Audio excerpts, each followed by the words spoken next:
Start stream. Yep, I'm streaming now, and I'll press play. Specifically how they think and Hang what on, traits they have. And What what brought traits? them to think that way?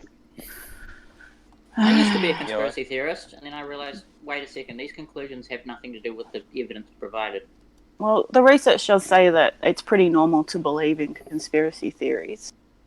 Most people will. Yeah. Most Yeah, people let will me guess, believe let in me guess. something. Like, you know, most. I'll just pause it for a sec so I can hear if you hang say. on, I'm not on your. I'm looking at the wrong one, mate. Oh. That's better. Right. So, Did you find it? Is it coming through yet? yeah, I found it. Right. You might want to swap over. Now, can you now output the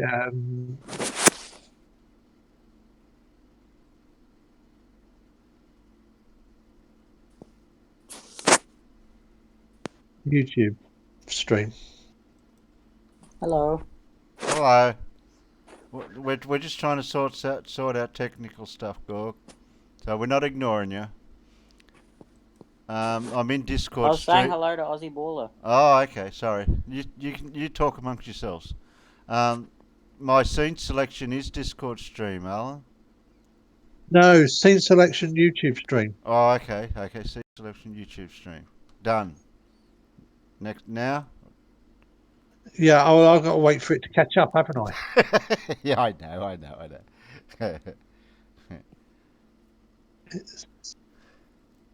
Right. Okay. Now hit play. And could everybody please be quiet for a moment? Most Right, people hit play go, oh, when there's you're ready, something fishy Terry. about Princess Yeah, I'm playing Diana, now. or, Yeah, look, you Michelle know. Obama's a man. Is he? Depends how far you go with it, though. I mean, Yeah. I think they studied, the people that are full on into Yeah. conspiracies. Yeah, they pick something a bit Flat more Earthers serious. were in that group. Oh, really? Maybe I didn't read that one then, because I didn't find anything on flat earthers You specifically. might want to. Oh, it was You might mentioned. want It to wasn't. up the audio levels for the desktop, Terry. How do I do that? You just where it says desktop audio. Yeah, well, they're on maximum now. Okay. I'll press play again. Specific though. No. Yeah. Must have been a different paper to what I read. Logical Troglodyte's been doing some good stuff on it too. He did some stuff on collective narcissism. So how the group sort of takes on those narcissistic traits as Okay, a well that's whole. working. Right. So we can see it there, but we can't. Okay, so flip it back over to Discord. Can you leave it playing and flip it back over to Discord? So press play. Yeah. And then go back to Discord. Okay. And then go back to your Discord Leah, screen, did you notice stream, that yeah. there was a sort of a Yep, propagandist view to the way they repeat the same thing over and over again until they believe it?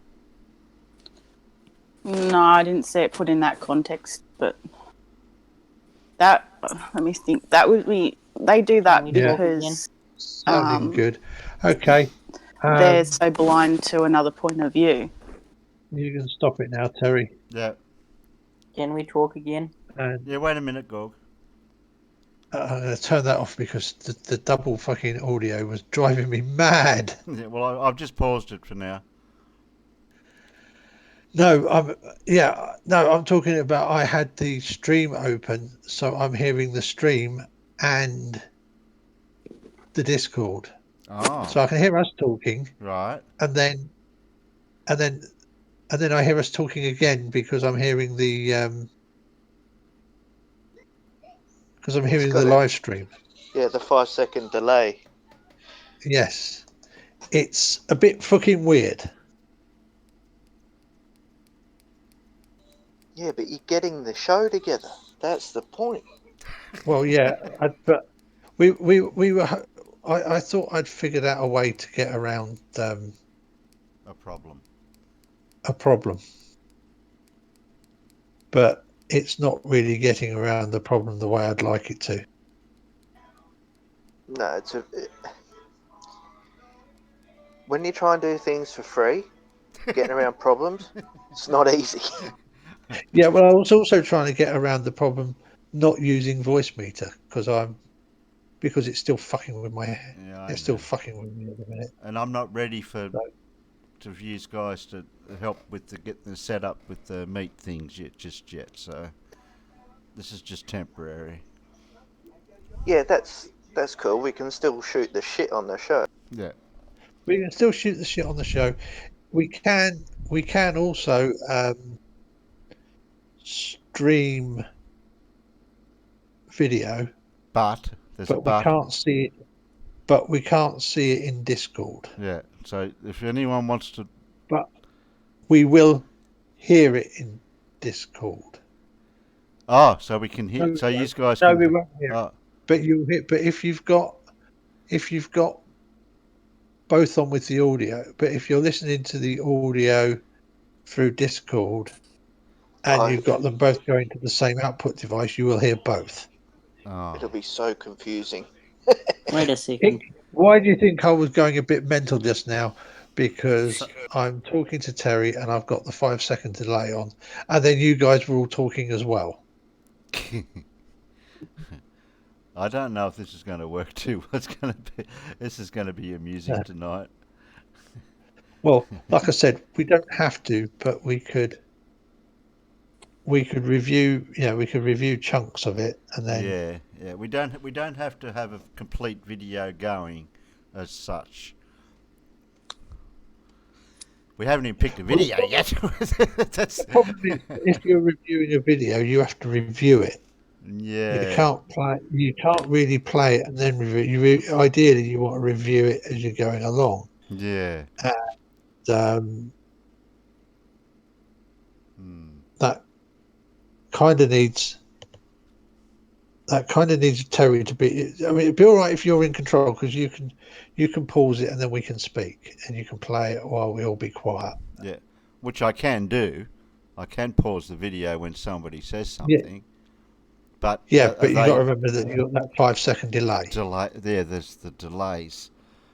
This is Yeah. why you don't use Discord for things like this. Gorgie, we know. Gorgie, we know that, but at the moment we haven't got anything else. So We've got the financial thing sorted out for when we do it, but I'm not ready for it yet. To go to that, whatever it is they do. The one, what's it called? Google Meet something. Google Meets. Yeah. Yeah.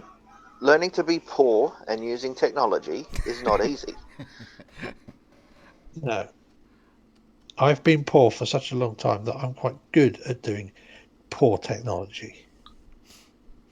And I'm just learning as I go. Why I'm do you think? stingy as they come.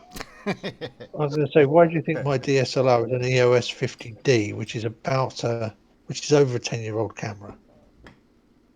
I'll, Yeah, I'll but just you know stand in the that's- corner and nod my head. Yeah, you just sit in the those- corner and nod your head. Yeah, those 50Ds are actually one of the best Canon cameras that they built, though. Oh yeah, they're brilliant. They take a beating as well. Yeah, I know. It's great. And what's really funny is everybody who reviewed Canon cameras hated the sensor in the 50D. That's because it's because you know what they do when they do reviews of cameras? They normally set it to automatic. Well, yeah, I So- mean, okay, they review, or at least in-body JPEG, and the JPEG engine did need a bit of improvement. Okay, so we right now, so I can get going. You're right now. I forgot what I got to do to get. Do I have to go back into studio thing and go back on there to say live now on YouTube? Or do I? No, because the minute you start streaming, it tells everybody that you're live. Oh, because I usually like to have that window open somewhere too. Oh, Yeah, I've had no. 6 notifications. Well, you can open another Chrome window. Mm. Oh shit! How do I do that? Right click on the Chrome. You should be able to right click no. on the Chrome button I got another way of doing it. and open new window. Yeah, I did that. But do I put it on the right side or the left side? It's going to have to be on the left side of the screen, Terry, because you can't put it on the right side of the screen, because otherwise every fucker will see it, just like that. Because you're Okay. live, aren't you? Not yet, I'm not, but I will be. You are. You are live. Hey? You're still live. You didn't stop. You're very live right now. Oh shit! You're very live right now. Oh no! Yeah, you've been streaming for 9 minutes. Oh no! Yeah. If you didn't stop. You've got 3 people in the room too. Yeah. Oh, hey, three people. Well, I'm one of gonna them's be off me, then. and one of them's Peter, That's me. and then Yeah. The other's me. Oh dear. Oh, there you go. I'm going to my live. one of thing. them's Peter, That's me. and then Yeah. The other's me. Now I've got to mute the live stream so I know what's going on there. And now you got a like as well. Oh, I can't see that. How come I can't see likes? Oh, and another one. Oh dear. well, because It's not showing that's the like. 3. Why isn't it showing the That's likes? because Oh, there it is. Yeah, I had to scroll down. I see. Yeah. I see 3 now. Guys, Four- I'm gonna be four. off now. Gorgie, you just got here. I'm getting tired. I didn't sleep last night. Oh. Aren't you going to hang around for the show for a while? I didn't sleep last night. Oh dear. And that's our fault because... Yeah. It's my What- fault. Right. And? I'm just saying I'm gonna be off. Okay. Well, You why got- didn't you sleep during the day? You're gonna be awake Saturday night? Probably. Okay. I'll take that. Byes. Bye, mate. Circle. Well, I better put live now in the thingo.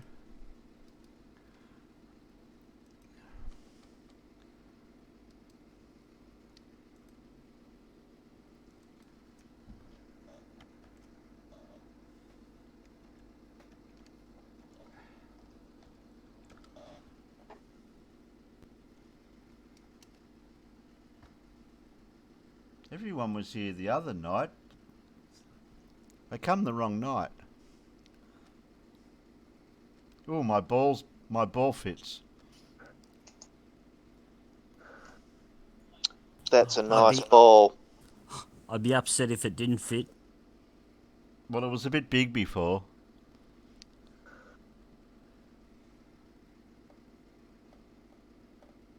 I just left. Don't resummon me. I'm going to bed, but I've still got Discord open. It's all good. yeah.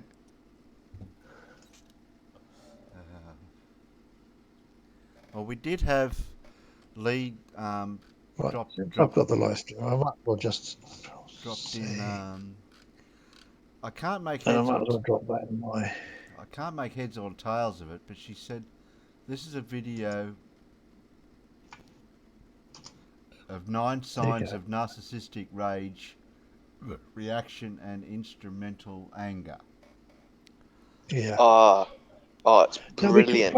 we could play it in situ. We just can't play it full screen. Okay. So there. If you hit you see it's got a little play button. I can press play on Discord.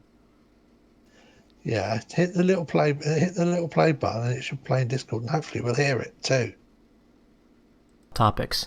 If you find this video to be interesting or helpful, please like it and subscribe to my channel. Hello, this is Dr. Grande. Today's question asks if I can talk about the characteristics of narcissistic rage. Discord. And another It's question working. I received here is how can we It's differentiate narcissistic rage from from regular rage. So I'll answer this question by looking at the 9 characteristics of narcissistic rage. So first I'll start with narcissism. I'll just cover this briefly. The construct of narcissism, we see here it's a personality trait characterized by being antagonistic, self-centered, entitled, and requiring admiration. Narcissism is fairly common. It runs on a continuum, so somebody can have... Okay, I can hear it on the live stream. I can't hear it in Discord.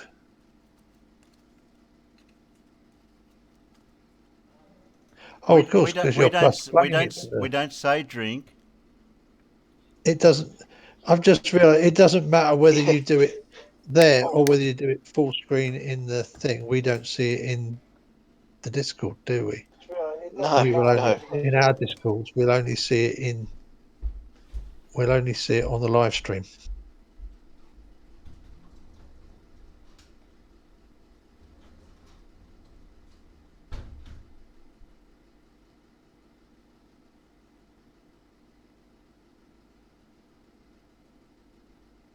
Cause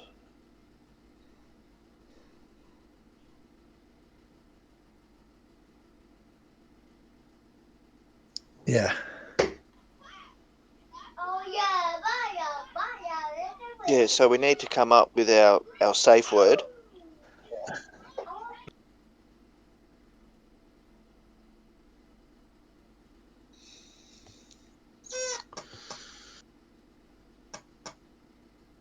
So yeah, Terry, you could set that up. You can set that up and play it in full screen in the YouTube streamer that we set up on OBS.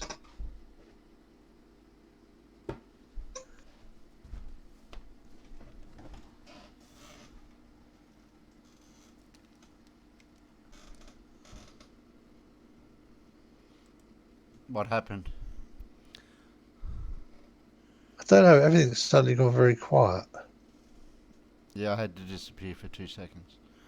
Oh right, I was talking to you, and I wondered why there was no. I was muted. Why it was all very quiet. Just to be discreet. Sometimes when I mute myself, I have to disappear real quick. Yeah.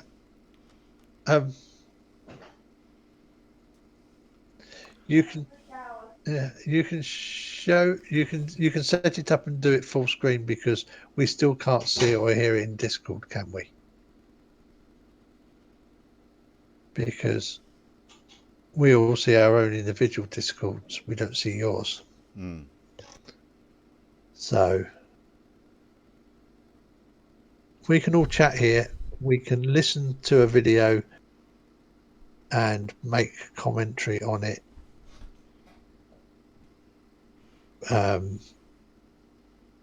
Yeah, we just got to realise that we've got that 5 seconds. But if we all press play at the same time, wouldn't that help with some delays, like with between video and audio? Well, no, because everybody. No, it's the delay to YouTube. That's the bugger. Yeah. Okay. Yeah, so we might as well just put up with the delay to YouTube and watch the actual stream. Right. Okay. Than trying to get everybody to synchronize, and then because then everybody would have to pause at the same time. So from my end, I'm watching it in my time, and by the time it's getting to you guys watching it through YouTube, I have to go by what you guys say for when I pause it. Because but the good thing is, you'll hear it here on Discord, and then you'll be able to pause it early. Because I might be able to prejudge the points that you might make, or preemptive. Well, when we say the word. Yeah.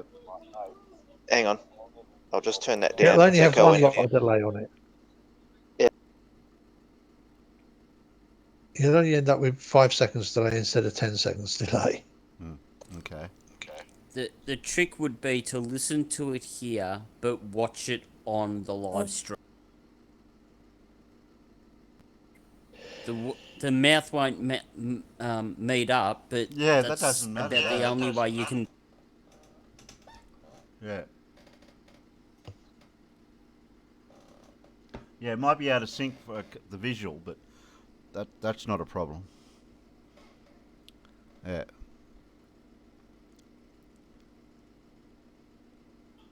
The thing is, Sorry. Sorry, go ahead, Terry. I was just going to say somebody did call drink, but I wasn't going to use the word drink. Somebody mentioned skull or similar word. Yeah, or even stop or pause or oi or whatever. Any sort of interjection. But we whatever can call we shots. Yes, shots. But skull's okay. Whatever we do, yeah, we're still gonna have that 5-second delay. Yeah. Or whatever the YouTube delay is, we're gonna have that because you've got to hit pause on the replay, and but of course it's not a problem because you can always just scroll it back a little bit, can't you? Yeah, but the good thing about the Doctor, he pauses every couple of sentences. And you put that pause in, didn't you? Now I can't show it full screen on my end, can I? I have to leave it where it is, the way it is. You have to leave it the way it is because otherwise you'll break what's going to OBS. Yes. Okay, good. I needed to know that. Yeah. Because we sized the window based on the size of the window. Yes, that's right. And if you change the size of the window, it breaks OBS. I've already worked that one out. But I thought we were setting up the YouTube window to fit. Yeah, I know. I thought I did. We did. That's what we did. We resized the. That's why we resized the YouTube. We set YouTube up, right, and then you resized the YouTube. You set the YouTube window size, right, and then you resize it in OBS so that you only see the bit you want on the screen, full screen. Yeah. So we resized it to be bigger. But that's not what I'm seeing. I'm seeing Discord. Well, of course, it's not what you see because you're. Yeah, well, we have. If you were to swap to. If you swap to the YouTube stream in OBS, we'll see. I've got to put this YouTube video into my YouTube, so I can do what we were doing before by playing the YouTubes. Before with those videos we were playing a minute ago. That's how I'd have to do it. Yeah, like we did before. Just change to the YouTube stream and we'll see it full stream. Okay. Oh shit! Where am I? Hope you don't have arthritis in your fingers. No, I don't have arthritis in my fingers. Yeah, because when you're going from the YouTube video back to this screen, you are the one who has to minimize or remove the window. Yeah, we've got two scenes set up in Discord. Yeah. In OBS. One shows Discord. One shows Discord. And the other one's a browser. And the other one shows the Chrome window. The other one shows the Chrome window, and he can select whatever YouTube video he wants in it. Now I wanted. So you'll have to go. So you have to go find this video in YouTube. in that YouTube window you had open. I've got a plan, but I might have to run it through with you first before I do it. Now, what I was thinking, I was going to put you onto a YouTube video that's in YouTube, and then while you're looking at that, can I go to this YouTube video that's in Discord and pinch it and put it in me watch later, and then when I go back to YouTube again, I can grab it and play it full screen. Obviously, that part will work. I know that. Well, you could just go to that YouTube thing you got open and search for Dr. Todd Grande and 9 Signs of Thingy Rage. That will get you the video up in the script, in the one that we've already got set up for it to thingy to YouTube, to the stream, without having to change the window. Yeah. Because you don't know what I've got opened up in Google Chrome at the moment. No, you could be watching sheep porn. Well, no, if you. Shit.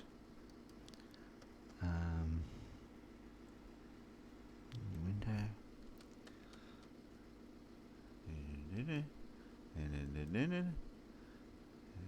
So you got no idea what I'm doing, do you? Do you have any idea what you're doing? Well, you'll find out in a minute. He's winging it. He's winging it. Yeah, I know. Terry worries me when he starts winging it. Because every time he starts winging it, guess what happens? It breaks. Alan, I broke it. Shall I tell you how bad it was? A little while ago, we had to go into a private voice chat so that I could get his screen up full screen on my screen, so that I could actually tell him what to fucking click. So I could see what he was doing, so I could see how he was breaking it, because I couldn't understand how he was breaking it. Oh, did you do screenshots or mirror it? We did. No, Terry screen shared it. Well, that's full screen now. Yeah, but you moved it, Terry. Yeah, don't move it. If you hadn't have. That was showing the white bit round the side.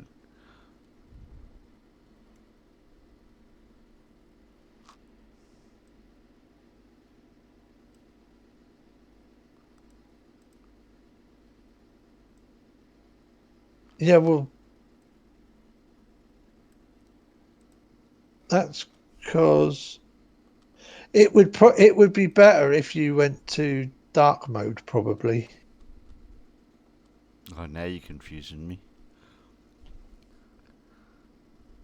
Because then instead of having white bit, because if you were in dark mode, instead of having white bits around the edge, you'd have black bits around the edge, and then it would still look black on the screen. Okay. Yeah, people wouldn't notice as much. Okay, yeah, like me, I'm OCD. Yeah. So how do I do that? In Chrome, you go. Oh yeah, I know what you mean. The 3 dots at the top, yeah, and is it settings? Yeah, I know. I've had it before. I've used it somewhere. No, it's not settings. It's oh shit. Oh look, we'll figure that out next time. That'll do for now. Does it look alright on YouTube? Yeah, it looks good from here. Okay, that'll do you. That's all you're getting. No complaints. Alright, I'll press play and then we'll see what happens. Ready? Yeah. Characteristics of narcissistic rage. And another question I received here is, how can we differentiate narcissistic rage from regular rage? So I'll answer this question by looking at the 9 characteristics of narcissistic rage. So first I'll start with narcissism. I'll just cover this briefly. The construct of narcissism, we see here it's a personality trait characterized by being antagonistic, self-centered, entitled, and requiring admiration. Narcissism is fairly common. It runs on a continuum, so somebody can have no narcissism or very little, all the way up to a pathological level. So a level that interferes with functioning, an extreme level of narcissism. Sometimes this can be diagnosed as a mental disorder called narcissistic personality disorder. Now, there are two types of narcissism, grandiose and vulnerable, and the way we think about it is no matter which type somebody primarily has, they can move back and forth between the types. With the grandiose type, we see characteristics.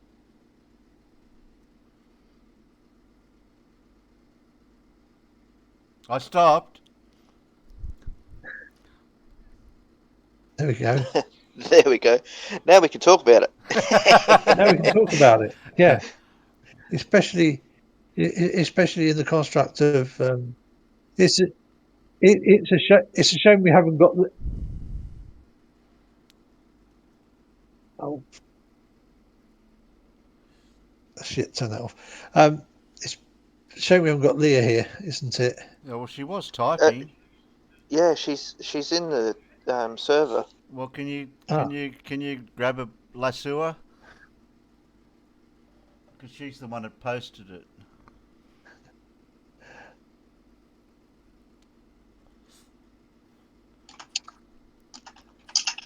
She's already here. Does anyone know where Leah is? Calling Leah. I think she's falling off a cliff. Ah! Boo. Oh shit! You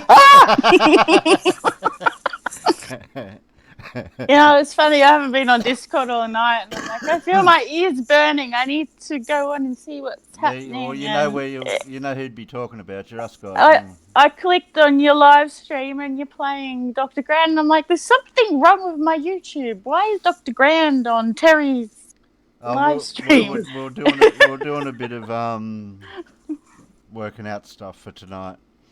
Oh, good. Yeah, well, Wednesday and Saturday nights is our usual. Wednesday nights just a bit of a throw together, but Saturday nights I'd like to try to do something. I don't know. Both nights can be different. I don't want them to have to be the same. I don't want to be predictable. Never be predictable. No.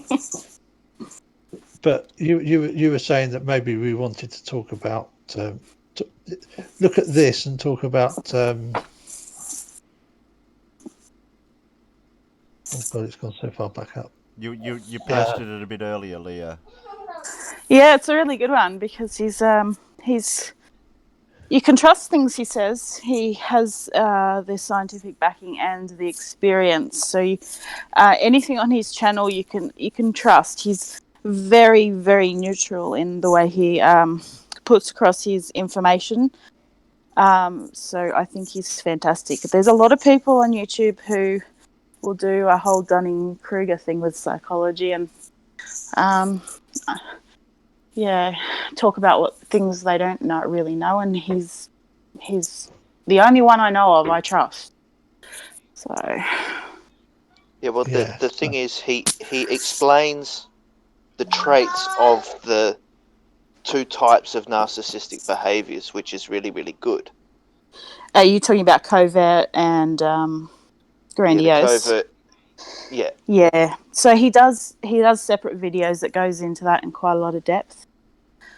So I think today in the Discord you pointed out Merle and Nathan, right? So Nathan's very grandiose. Yeah, Merle's the opposite.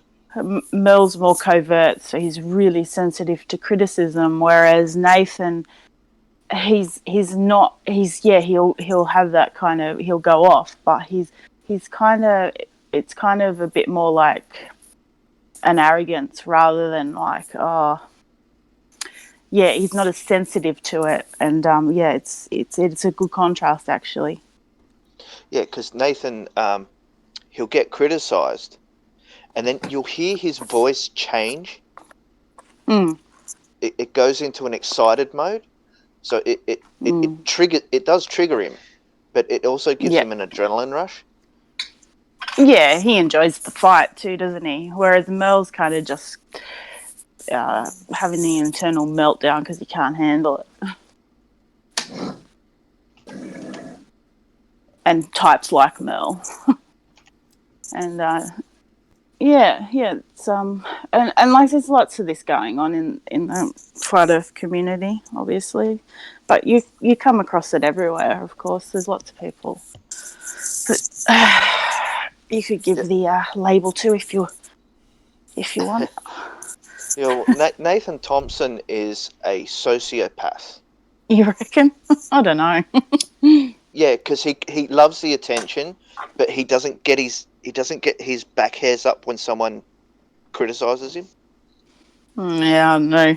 I don't think he's a sociopath. But He's a denialist. He could. His narcissism's on a spectrum too. You can just be a little bit narcissistic and a conspiracy believer, and not be like really, really extreme, and you might not come across as a Nathan Oakley or a Merle, but Nathan. I've seen Nathan regress into some pretty childlike behaviour a few times. Nathan Thompson.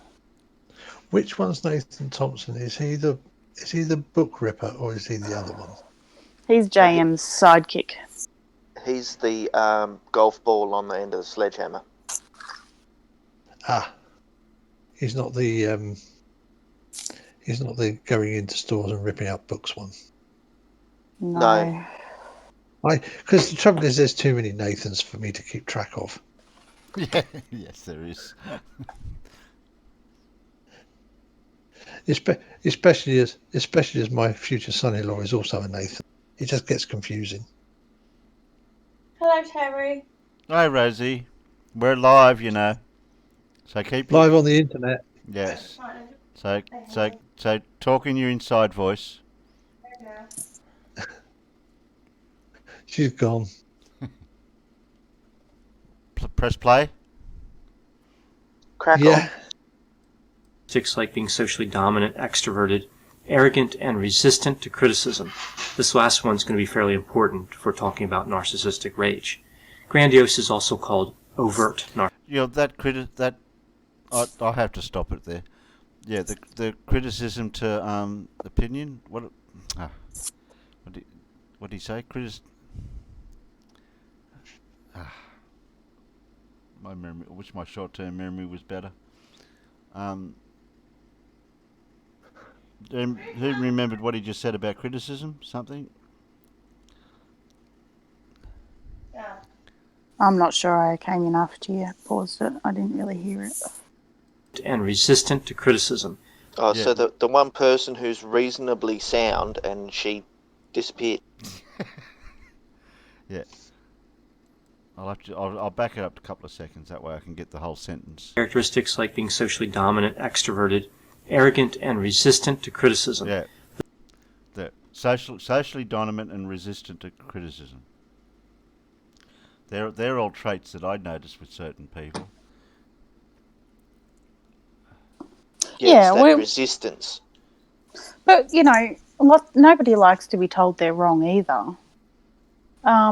So we're all entitled to not be perfect human beings. You've got to think about it as being a pattern and consistent, and the extreme it goes to. Like, I'm sure you can all think of times you've reacted to criticism in a negative way. Well, it depends on the level of what you were doing to be criticised about.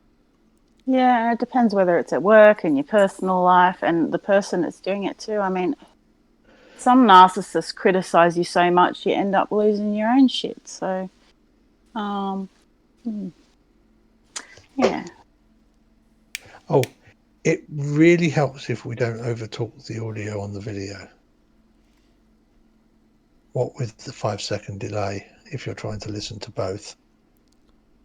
So when I press play, it'll be when we finish talking, but you have to wait till it stops playing when I press stop for you to talk. Yeah.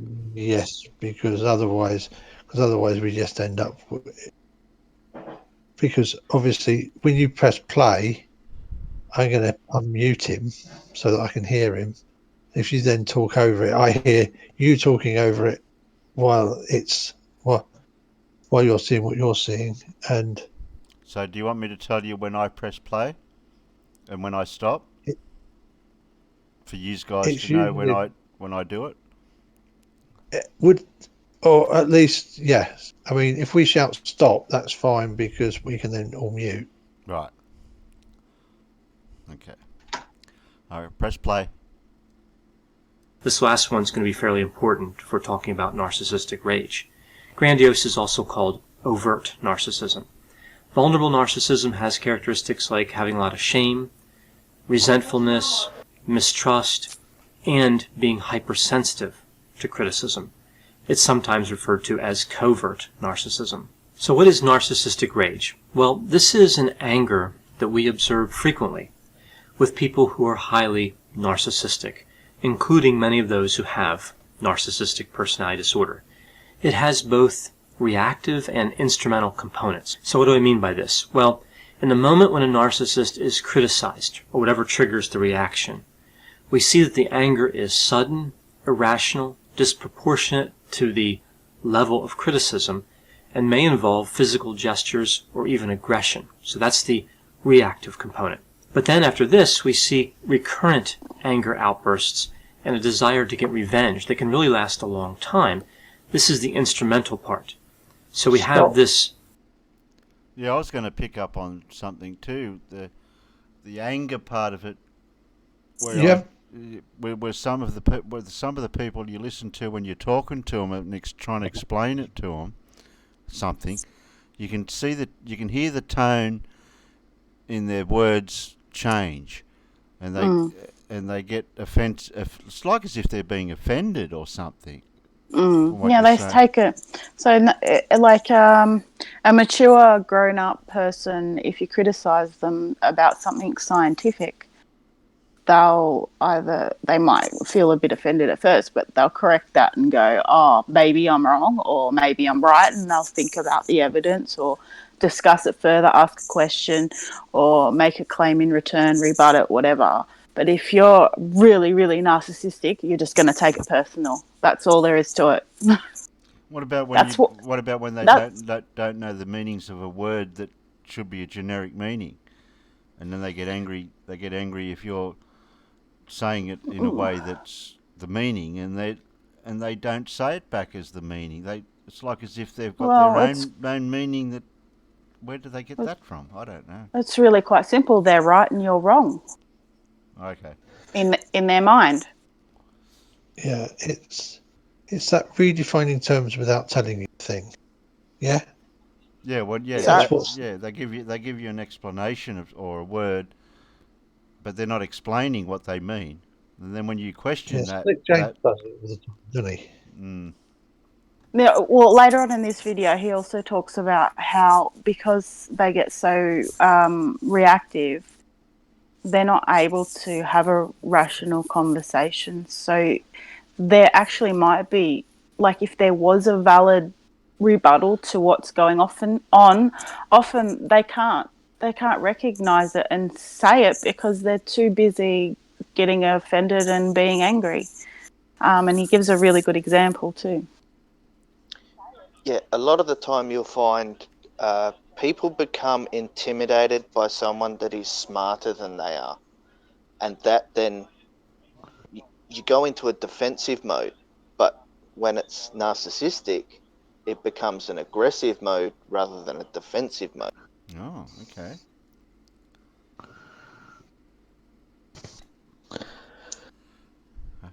I'll press play.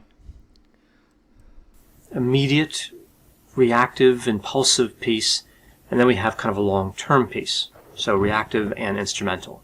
Now, the reason narcissistic rage happens is because narcissism is essentially the creation of a false self to protect an insecure self. So the false self is the belief that the narcissist has that they are important, special, a person who is entitled to all types of things, a very valuable person. I'll stop it there because I noticed to do with people with their upbringing from birth even, it depends on how they've been brought up, that can turn a person into a narcissist. From what I've seen.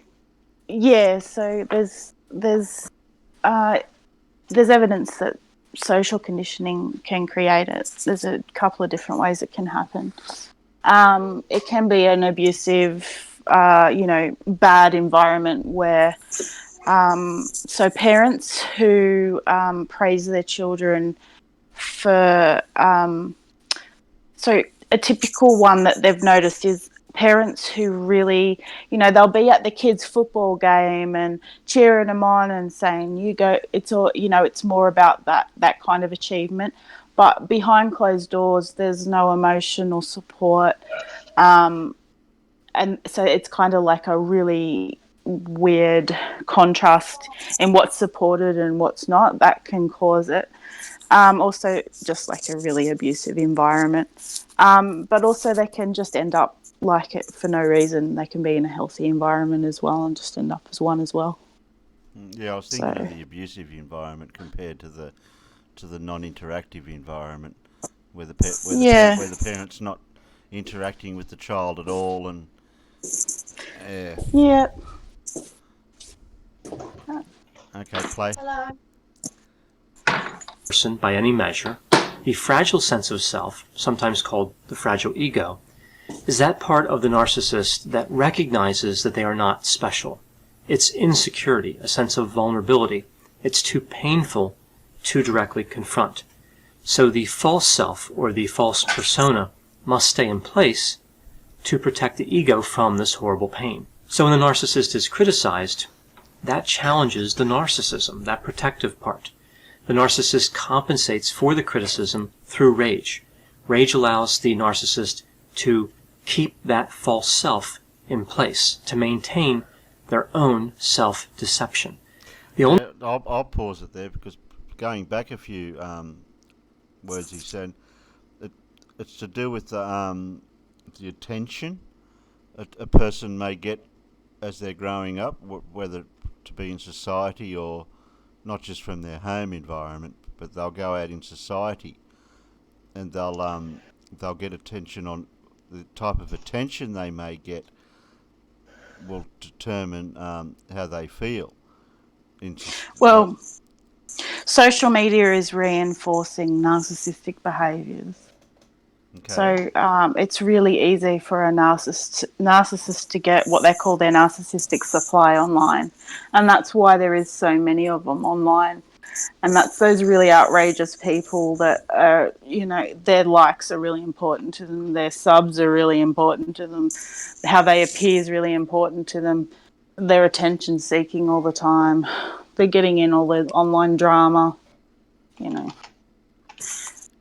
It's not just flat earthers, all those, Instagram models and all that sort of stuff. It's all very narcissistic. Whether they behave like that in their real life or not, something different. But it's all this superficial stuff. It's about how you look or how much attention you get.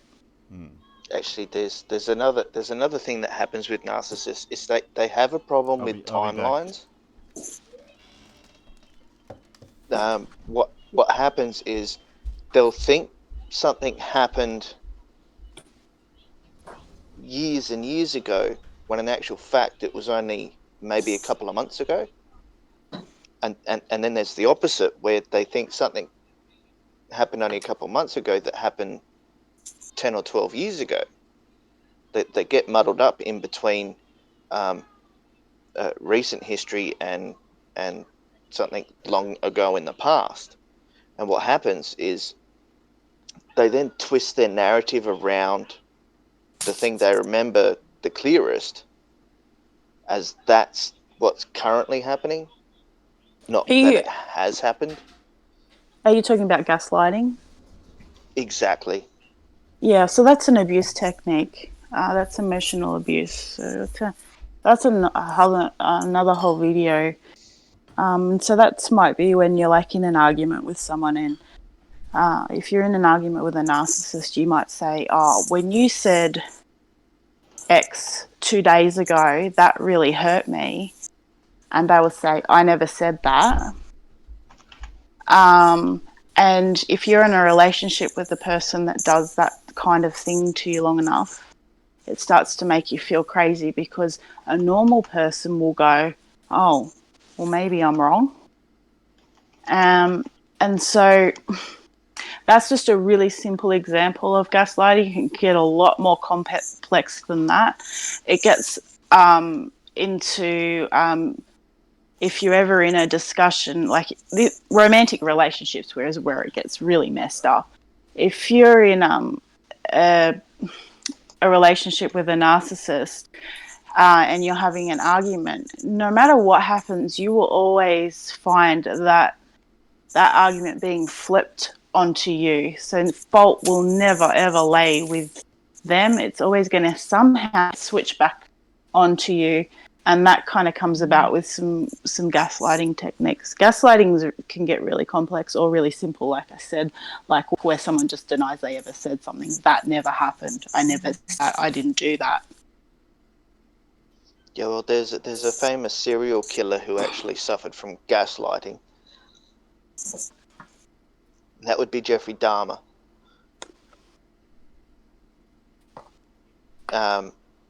Because his murders went, I think it was 12 years, something along those lines. But when he was interviewed and questioned, his timeline was only a couple of years. And yeah, it took forensics and all that sort of stuff to try and figure out when these people died and when that person got killed. And yeah, but you also see it, like you said, in conversation, where someone said something only a couple of days ago, but then they go, there's two ways to say it. Is either I don't remember saying that, which is the regular response, whereas they go, I never said that. That's the definitive response. Yeah.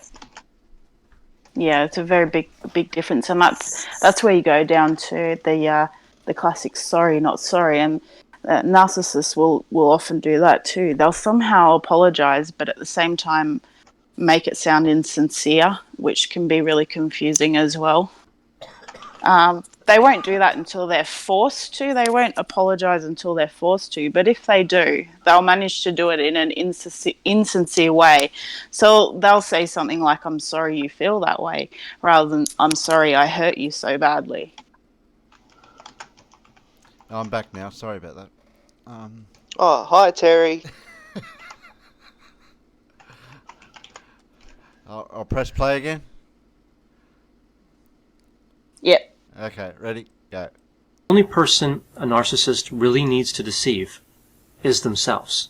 They try to deceive others, but again, they only need to lie to themselves. And of course, they need to believe those lies. So let's take a look at the 9 characteristics of narcissistic rage.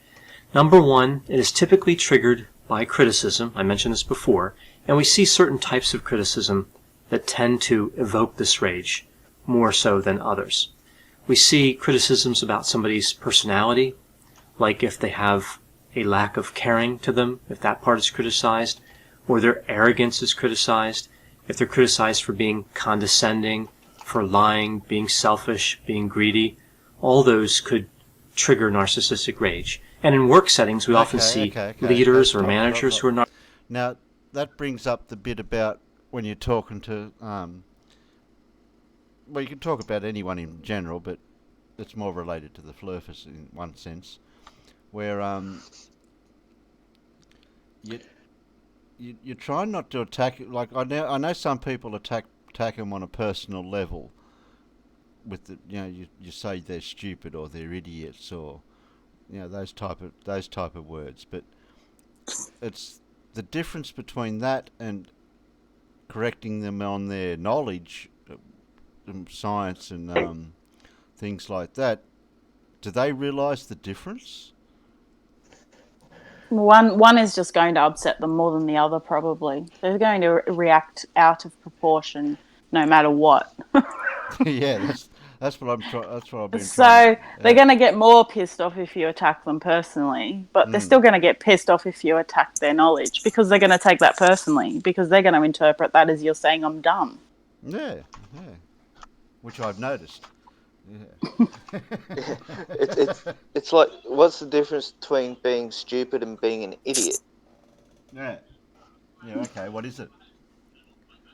Being stupid means that you are either uneducated or unintelligent, whereas being an idiot means you're educated but you're just being fucking dumb. Okay. And that's why you'll hear Team Skeptic always calling him an idiot, because he doesn't think they're not intelligent people. He just thinks that they're being ridiculous about what they spout. Well, so really the word idiot then doesn't apply.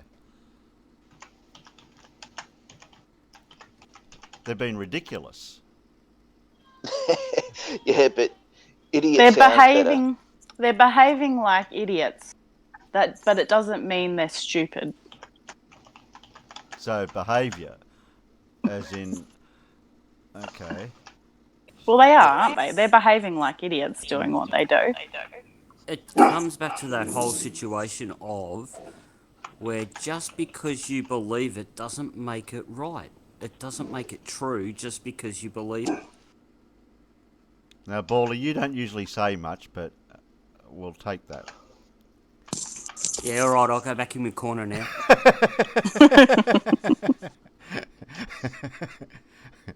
I'm not going to let you contradict what you told me before. We'll press play. Here we go. Narcissistic can be triggered by being accused of not doing any work, by not being hands-on enough, like leaders who try to delegate everything and don't really get involved in any direct work. We see that this criticism in work settings is taken as a challenge to their authority, right? So that can bring about narcissistic rage. Number two, we see that the rage results in hatred. It's remembered forever. The narcissist tends to hold a grudge, and they presume the criticism was personal.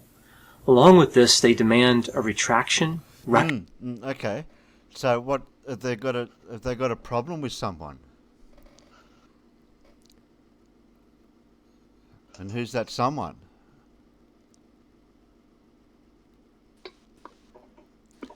Like, is it society in general, or Anyone that doesn't think they're right, doesn't suck up to them and give them the praise and attention that they want.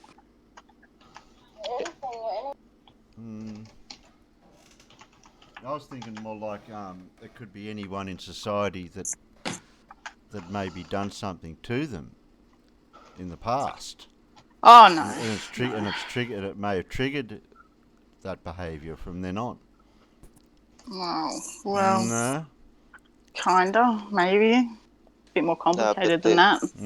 Yeah, there is precedence of people being narcissists who had not a single trouble through their entire childhood.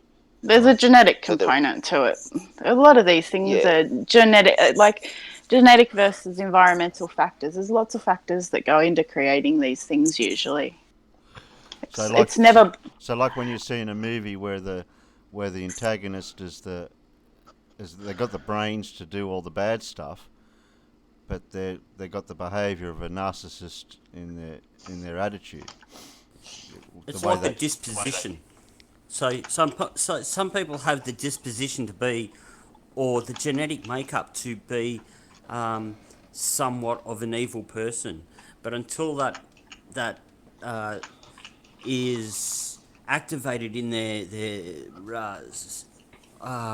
self-conscious or their psyche, they can be an absolutely normal person. It's all about a spectrum too, because like if you want to put narcissism on a spectrum, like we all come across quite selfish people, but it doesn't mean that it's like really, really dangerous and they're leaving a path of destruction and hurting people wherever they go. They're just a bit more selfish. And then you want to move along a continuum, you're going more into a narcissistic trait, and then it gets more and more narcissistic until you get into narcissistic personality disorder, and then you jump to sociopaths and psychopaths. And so if you want to think about, like, you know, when a baby's born, they come into the world with a temperament. You know, some babies are going to cry a lot more than others. Some are going to be more settled. And that, if you think of that blank slate, there's different factors that you can't going to come into the world with your personality that you get from your parents. And then things happen through your life that may move you along the spectrum on those traits more. Does that make sense? Yeah. Yeah. So, you know, if you think about how you might be different if you were born into, say, an alcoholic family versus a upper middle class family that looked good and did all the right things, you might be a really different person. But when you were born, if you were born with a twin that wasn't identical, and you switch those two around in those two different scenarios, it's not going to result in the same things being affected or affected to the same amount. One thing I have noticed with that type of trait, the intelligence level is not low. No, there's dumb narcs around. JM Truth's a dumb narc. No, Okay, so okay. the dumb narcissists aren't as good at it. So everyone can see straight through JM Truth except for some really gullible people around him. So I don't even think he's taken that seriously by a lot of the flat earthers, because they know he's a bit of a dick. So they're not as good at being manipulative. They're not as good at sounding intelligent, even if they think they are.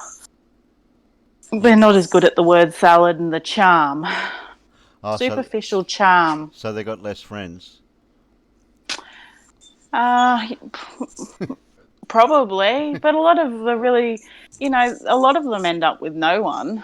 You know, narcissists are mostly secluded people. But you look at Nathan Oakley in his echo chamber. It's his little world, but he projects it outside. Well, that was the other point I wanted to make. How controlling is a narcissist? It's going to depend on the dynamic of the scenario and who they are. They're all different too. Some of them are very controlling. Some of them are domestic violence perpetrators, and they're going to do all those classic things that are about jealousy and controlling their partner and all those. Dominance? Not always. I think a lot of them are very controlling, but it's the way they do their controlling. Like, so Leah touched on it before, you know, like, they like to control their environment and their life. So if by nature they need to control other people that surround them, to control life, they will. But once again, they're not necessarily a controlling individual, but they like to control their own life. But do you think that... the reason a lot of people will walk away from a narcissist will be the controlling stuff, because that stuff you can't hide forever. But there's some of them. They're very chameleon like. So for one person they might be really controlling, and for another person they might not be. It's going to depend on whether it's work or a romantic relationship or the internet, or they just do whatever works. So they're going to do whatever gets them what they want the most. So if they're not, so if they want to be controlling and their life's not working out how they want it to be, would that feed into their narcissism? In what way do you mean? Well, it could be anything to do with relationship or a job or people around them that they want to be friends with, and that they could be rejected or Or a dog could a dog could be trying to eat you. So they're going to be. I think they're going to be more likely to be controlling in a romantic relationship over a long period of time, because if that's going to be how they wear someone down and get them under the thumb and stuff like that. It's a personal relationship. But just because someone is controlling, that doesn't mean they're a narcissist. Right. Okay. That's important, I think. Okay. Press play. Recompense for the criticism, revenge. They want the critic to pay for what they did. The third characteristic of narcissistic rage, it happens even when the criticism was fair. When the criticism was worded politely, when it was made in jest, like if somebody is teasing a narcissist. We also see that when other people who are in the same group as the narcissist are criticized in the same way, like say in a work setting, all the people that do one job are criticized and the narcissist is in that group, the narcissist will take personal offense to that criticism even though it was directed to the entire group. So they are angry. So they feel like they're singled out then in society because of what, like you were saying about in a work setting, you might have been told the group, but then they'll think, that means me. I've heard of something similar to this before, to do with when you're getting the blame for something, and the person will feel guilty, even though they might not have actually done anything. But are they getting the blame and then they're taking it because of their behaviour, of how they are, or is that it's a twofold thing? It's an action. It's either an action or a behaviour. They're just being personally offended. It's really that simple. They don't care. Like if they're part of a group, say they're part of the Flat Earth group, and you say something about Flat Earthers are stupid, they're just taking that in as a personal attack towards them. It's that simple. They don't care about all the other Flat Earthers being attacked. It's only about them. Okay. I'll press play. Because they were criticized, but they're not angry on behalf of the other people in that group. So moving on to number 4, we see that the rage occurs even when the narcissist has a good argument to make. So the narcissist really bypasses any potential good argument in favor of rage and personal attacks. So the rage is rambling and it misses valid counterpoints. So this point reminds me of an example from years ago. I was doing consulting to this company that had multiple sites. And they had somebody employed there who may have been a narcissist. My job wasn't to diagnose anybody there. But there were certain narcissistic characteristics with this person. And they really had this job where they did various tasks. They did a lot of cleaning and maintenance, but they also drove this delivery van. And they would move stuff back and forth between the sites. So it was internal deliveries only. They weren't going to the outside, to other companies. And when this employee would back the delivery van up to this building, the van never really sat between the lines straight. So the van always seemed to be between the lines but crooked, right? And the people at the site used to kind of tease the employee about this. It wasn't really mean-spirited, just saying he didn't know how to back up, he wasn't a good driver. And that'd really piss me off, that people can't park in a bloody straight in a parking spot. I'd like to go off at him. Just listen to all of this. Okay. Play. He really went kind of way over the top in his response. He would make fun of them in response in this narcissistic rage. He would criticize really a lot of different things about them, their choice of clothing, their work performance, really anything he could get a hold of. And it seemed really disproportionate to just being accused of not backing up straight. But here's kind of my point with this particular component of narcissism, missing valid counterpoints. I was curious about why he always seemed to back in crooked into this space. And the day that I would visit that site, it was about once every 2 weeks, did seem to line up with the day he was making a lot of deliveries. So I saw him do this quite a few times. So one time I went out when the van was parked there, and I noticed that the line was straight with the wheels on the passenger side, but it was closer on the driver's side to the front and farther away in the back. Like the lines were crooked, not his parking was crooked. So I took a tape measure and I confirmed that one of the lines appeared to be perpendicular to the building and the other line was crooked. So I went to him and I said, they've been criticizing you about your parking job here, but the lines are actually crooked. So that's what's going on. It's not the driving skill that's really an issue. So that's kind of like this valid counterpoint that he just completely missed. He went off and criticized him and he was angry, and he had a valid point to make. He wasn't actually backing up in an incorrect way. So an interesting twist with the story is later on, it was about 2 weeks later, and I talked to him about it. I said, did you mention that the lines were crooked and that your driving was actually okay? As it turns out, as I mentioned before, he did a lot of different jobs there. Well, he painted the lines, right? So it turns out, I guess it was his fault, but it wasn't bad driving. He's the one who painted that line so that it wasn't straight. So Stop. Kind of a unexpected twist there with that example. Now, in a situation... Okay. All right, what I took away from that, the moral he has for that story is that narcissists actually trip themselves up. Yes. They could have something that they don't realise they had, and when questioned on it, okay.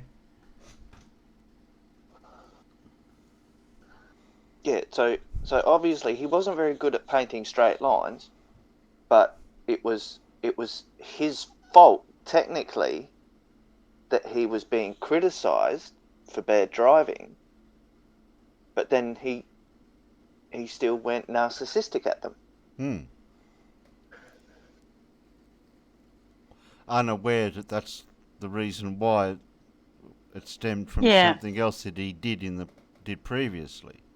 Yeah, so he was making the point that he got so offended he couldn't even figure out what was going on because he's too busy being offended. Yeah, because the doctor here has gone and thought, hang on, are we sure it's his driving that's bad? Is there not some other outside factor that's causing it?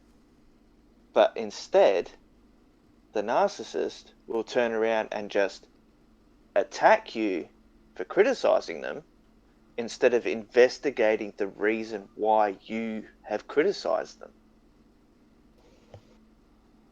But would the narcissist would still be in the same boat if you criticised him for painting the lines wrong in the first place, as well as the parking at the same time? Yep. He'll still go nuts. He'd probably... Yeah. I'm surprised Dr. Grant got him to admit that he painted the lines. Yeah.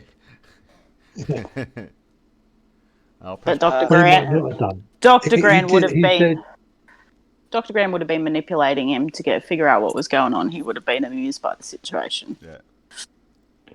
But I get the feeling that the doctor may well have discovered he painted the lines independently from asking the bloke. Possibly, yes. Yeah, but also I have a feeling the narcissist would probably admit that he did do the lines to get the gratification. Ooh, yeah, I didn't think that way. I don't know. I don't think so. They don't admit if they've done something wrong very often. No, I'm saying as in I painted the lines, and and when I parked, I don't know what the excuse what he could have gave, No, if he got confronted on him painting the lines crooked, he would have gone, no, but I'm really good at painting lines. I'm the best. But the fact that someone has proven that you did them crooked still doesn't change the narrative of that person. But wouldn't a narcissist, haven't they got any OCD at all to with things like parking between lines type of scenarios, or aren't they that way inclined? Nope. He'd still be the best line painter and parker in the world, no matter what you did. Okay. Or said, this is why when you prove a flurf wrong, it doesn't progress the conversation. They're not wrong. They're right. That's to do with a lot of the visual displays they try to put up, and you criticise what they've done in the visual display of their video, and they'll try to defend it by saying stuff about it, but that's not what we see and what you're saying. That's I'll press play. Yeah. Situation like this, though, if this guy hadn't have painted the lines, you can see how it would be challenging for a narcissist to come with a valid complaint, a valid counterpoint, because they already went into a rage. So because he was angry and he kind of made everybody mad, if he did bring his valid point forward, they may have just said, look, this is just you being mad and angry, and they may not have listened to his argument. So this failure to make a good case for oneself when you're criticized, this can really have this effect of people not believing you later on. Now, the fifth point here is because of the rage, the narcissist does miss valuable feedback. So essentially, the rage blocks any type of learning. The rage and the result of the rage leaves the narcissist more confident. It kind of proves to them that they were right all along. People are jealous of me. People just don't understand how great I am. And again, with that type of mentality, they're not really going to learn from any feedback. Item number 6 is that the rage causes more criticism. So somebody's criticized and they have this rage, the narcissistic rage. That can lead to more criticism, which leads to more rage. So really it can create... Huh? Stop.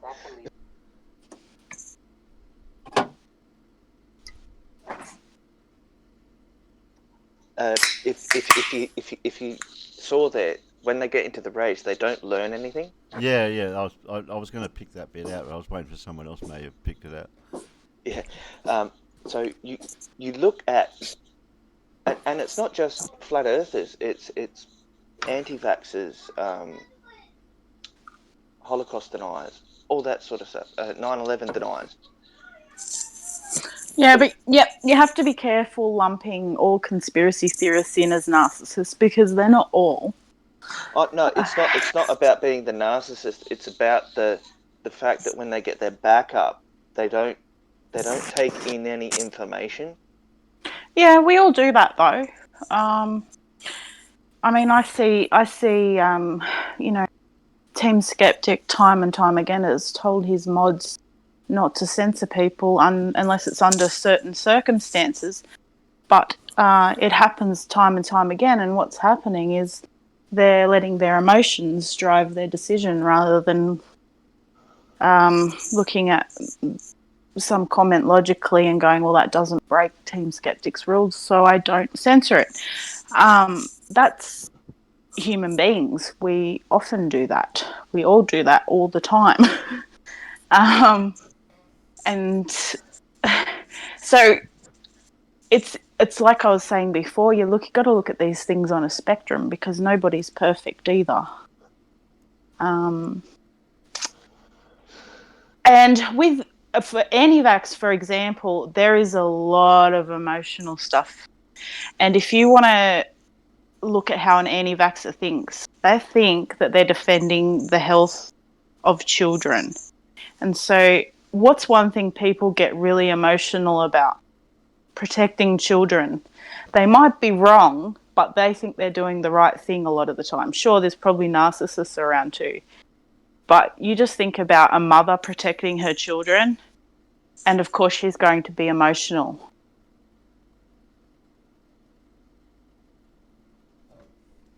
Mm-hmm. Press play. A vicious cycle of criticism and rage. When we look at situations involving narcissism that did escalate to violence, this is something we often see. It was a back and forth. It wasn't just one comment that led to rage and violence, although that could happen. it usually tends to be this cycle, and neither side gives it up. So we see the rage, we see the criticism, back and forth, and again, sometimes it ends badly. Number 7, we see when this rage occurs, the narcissist tries to gain allies, to get people to agree with them that the critic was really the problem. So just by getting agreement like this, just this alone, can help the narcissist put the protective barrier back over that fragile sense of self. So they're always really seeking somebody to take their side, to appreciate how badly they were treated. And at some point, because these people that the narcissist approaches are afraid of the narcissist, they could use this as an opportunity to build a relationship with the narcissist, and may even become what we sometimes refer to as flying monkeys. That's a reference from The Wizard of Oz. So that means they will essentially become agents of the narcissist. So it's interesting because the narcissist more or less recruits these agents, sometimes anyway, because of the narcissistic rage. I heard something. Yeah, pause. Okay. Nathan Oakley actually calls some of us followers of other content creators. They're flying monkeys. Yeah. Does he? Okay. He's probably been reading up on narcissists and decided that all Globers are narcissists. They love. I think they love to project as well. also,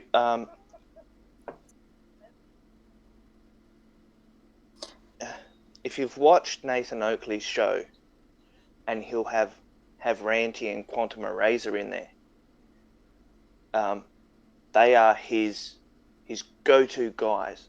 The only guys that he will put his trust in, that he will, but they're also his minions. Yep. They listen to him rant and rave and go off at people, but they never tell him to stop. No, because they're his subordinates. And I think, to me, this is the most scary thing, me personally, about narcissists, because I can deal with a narcissist, but I can't deal with their flying monkeys, because they're not usually bad people, although in Nathan Oakley's case that's possible, but often they're just ordinary people who have gotten under, on the hook of the narcissist, and so the narcissist will do something like, this person is, they're not talking to me and they said this about me, but I really think, I really want to, they'll cause trouble. They'll either play the victim or they'll set people against them. So it's that really sneaky stuff behind the scenes that I don't like. And because I have a habit of ticking narcissists off because I can't stand their bullshit,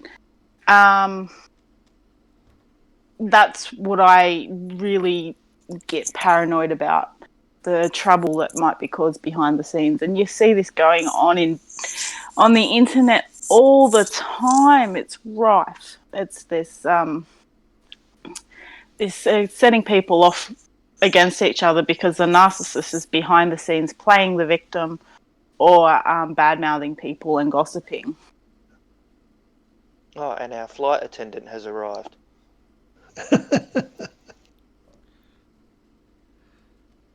You know any narcissistic pilots, Rich? Oh, probably most of them.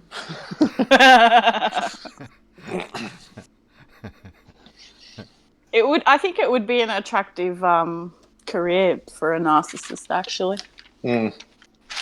What would be a typical situation for a narcissist pilot? I don't know if it sort of is exactly sort of the definition, but it's always about them. And I think, everyone else is always wrong and they're perfect. They don't make mistakes. I think it's sort of, and I'll let you know about it.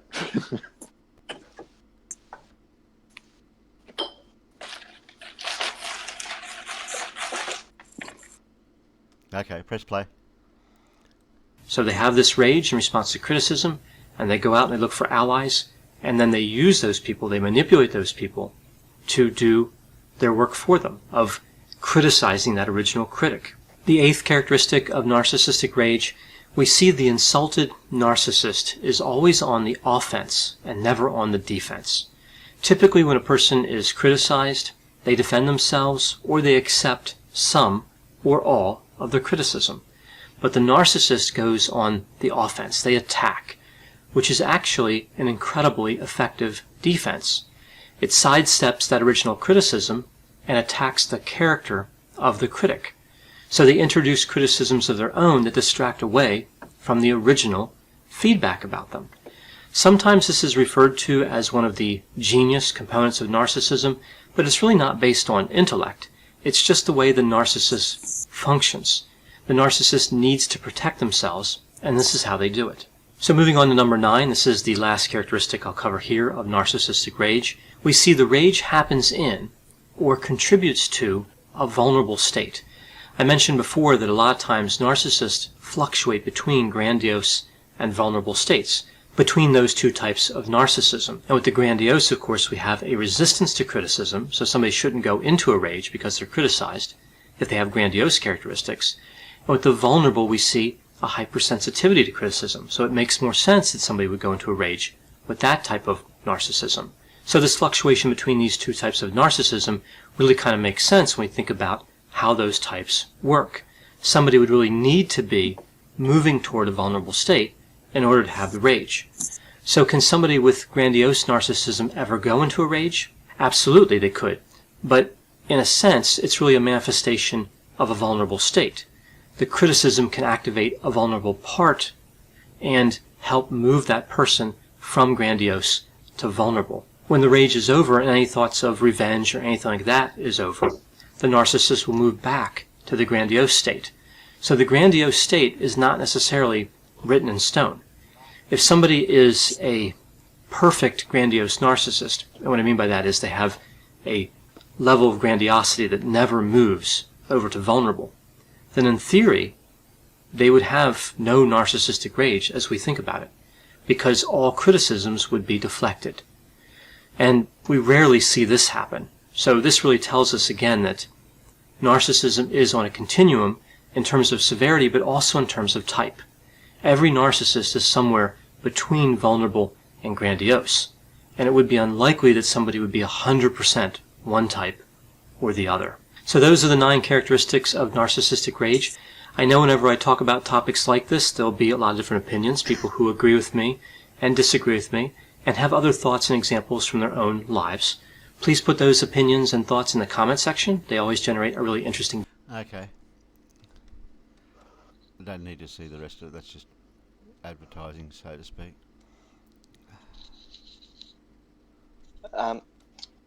You notice what he said there, how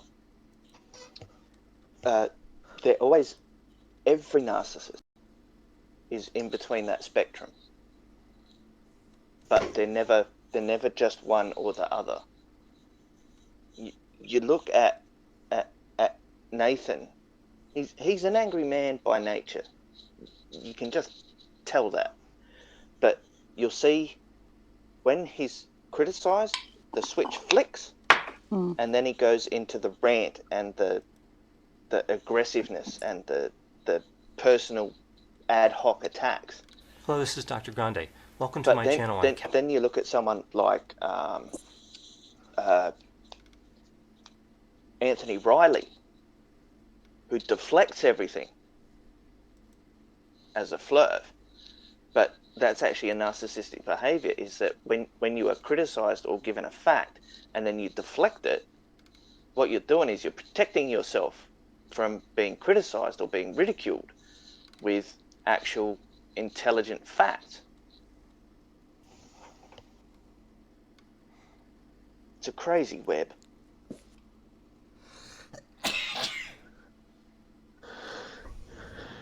Bless you.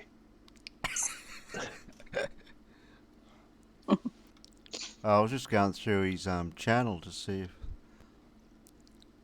Have you looked through his channel, Leah? There's nothing else we could probably do? Oh, there's tons there. He's done flat Earth videos too. His professional opinion on flat Earth. I could find one and let me have a look and see. Yeah, I'm just scrolling down through. Yeah, Terry, make sure you link his description in the video once you finish the stream. How do I do that? Alan.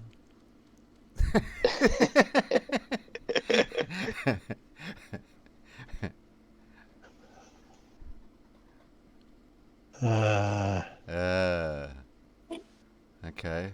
I'll have to go into Studio for that and then add that to it somehow. Okay. Okay, I have a flat. Do it in the add description in the basic info in the live dashboard. Yeah. I can't. Okay. I don't know if I can do it now. I'll have to wait till. It's all right if you do it after the stream. It's just so that you're acknowledging the video. And what am I pinching? Am I pinching his YouTube HTTP address or something else? The one that Leah the HTTP address. The one that Leah posted in the outside chat would be good, because that takes you to that'll take you to his channel page. Right. Yeah, as long as you recognise the author, you're covered by the fair dealings. Yeah, that's because technically we didn't criticise it. No. We were doing commentary on it. But actually, I can do it while we're here because I'm not showing anything. So.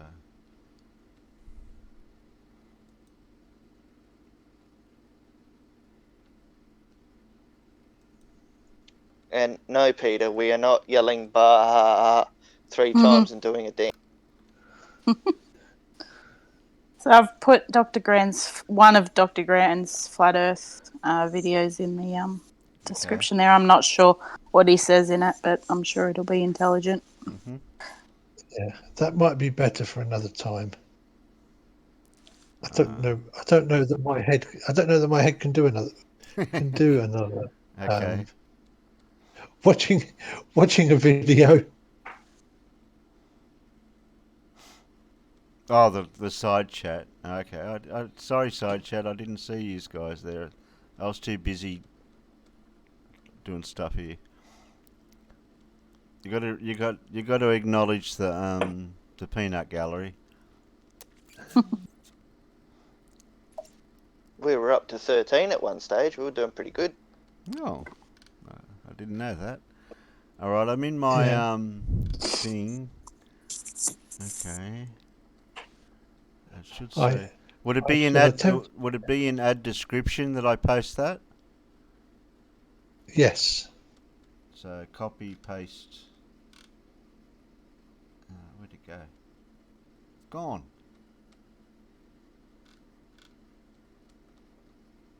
I have to scroll back up, do I? Where'd it go?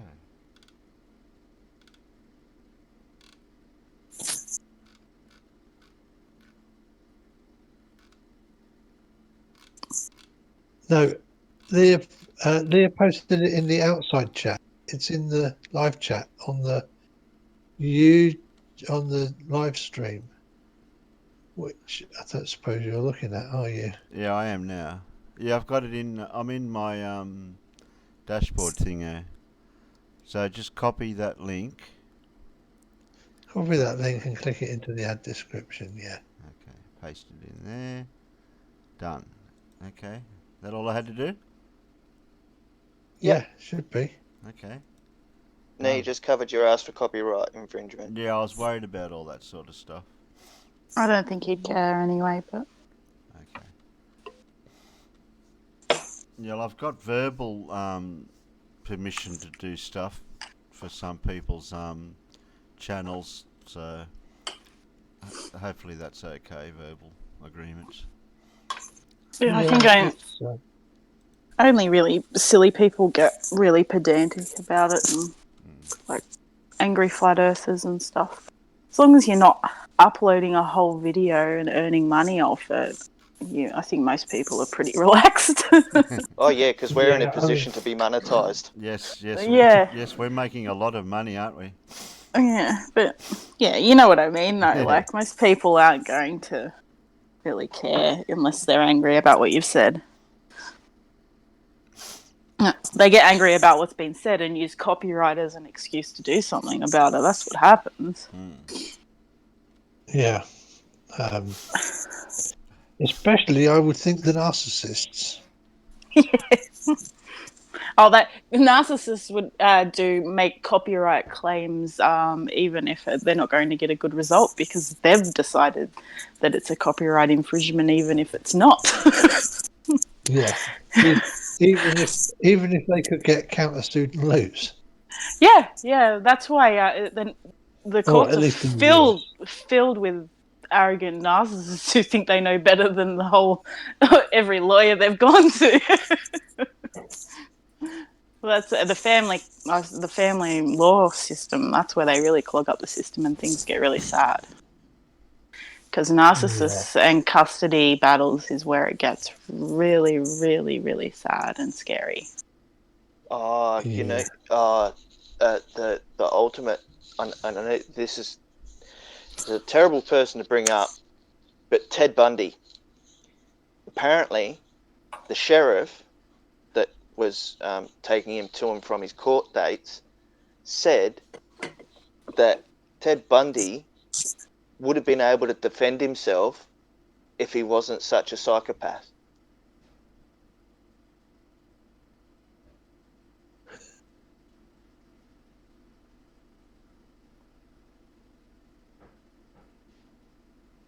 Yeah, because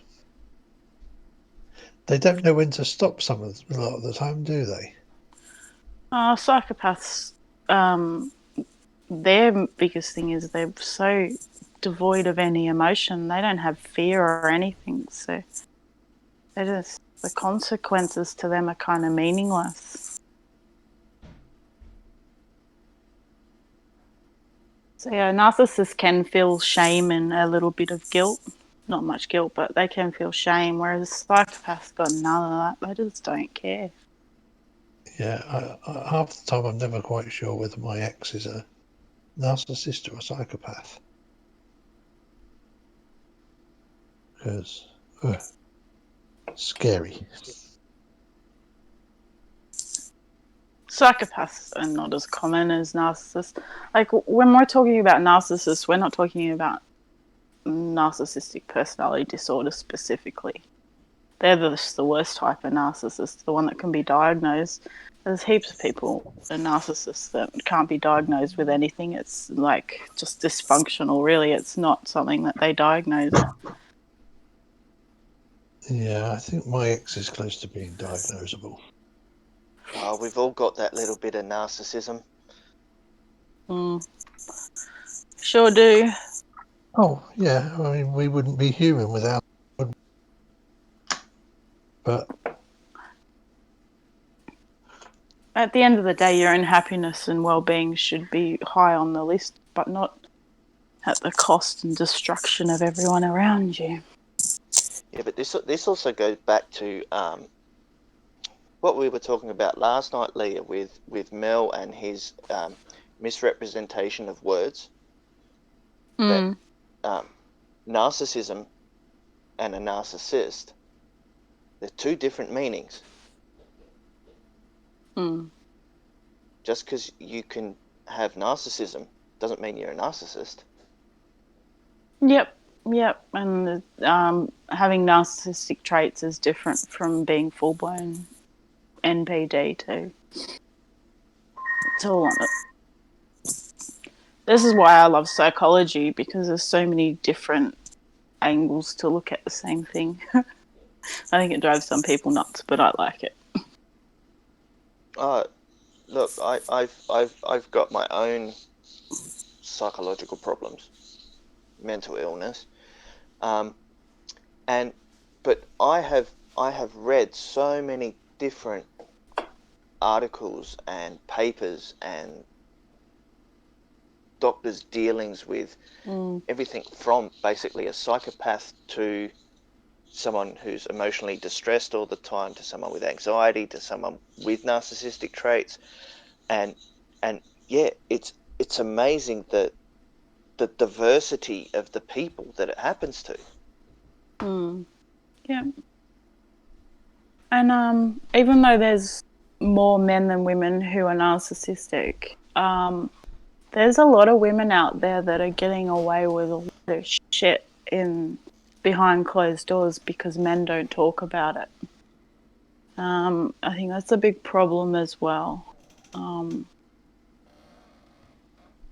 Because men won't come out and say that their ex was throwing things at them or tried to stab them or something like that. But there's more women who have borderline than narcissism, so it balances out there.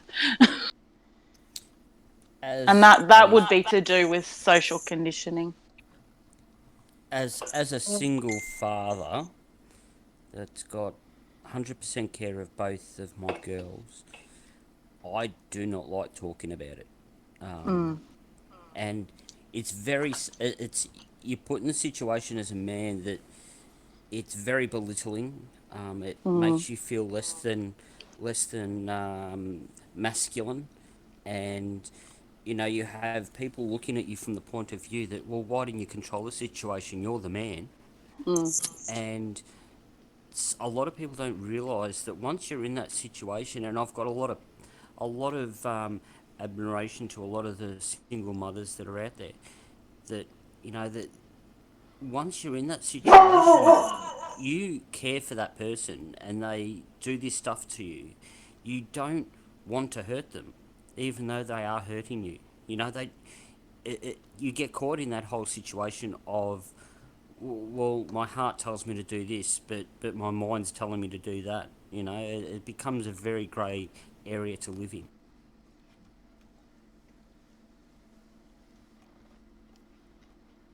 Yeah, that's exactly right. Is that just because you're being abused by that person doesn't mean you want to do the same thing to them. No, and nor should you.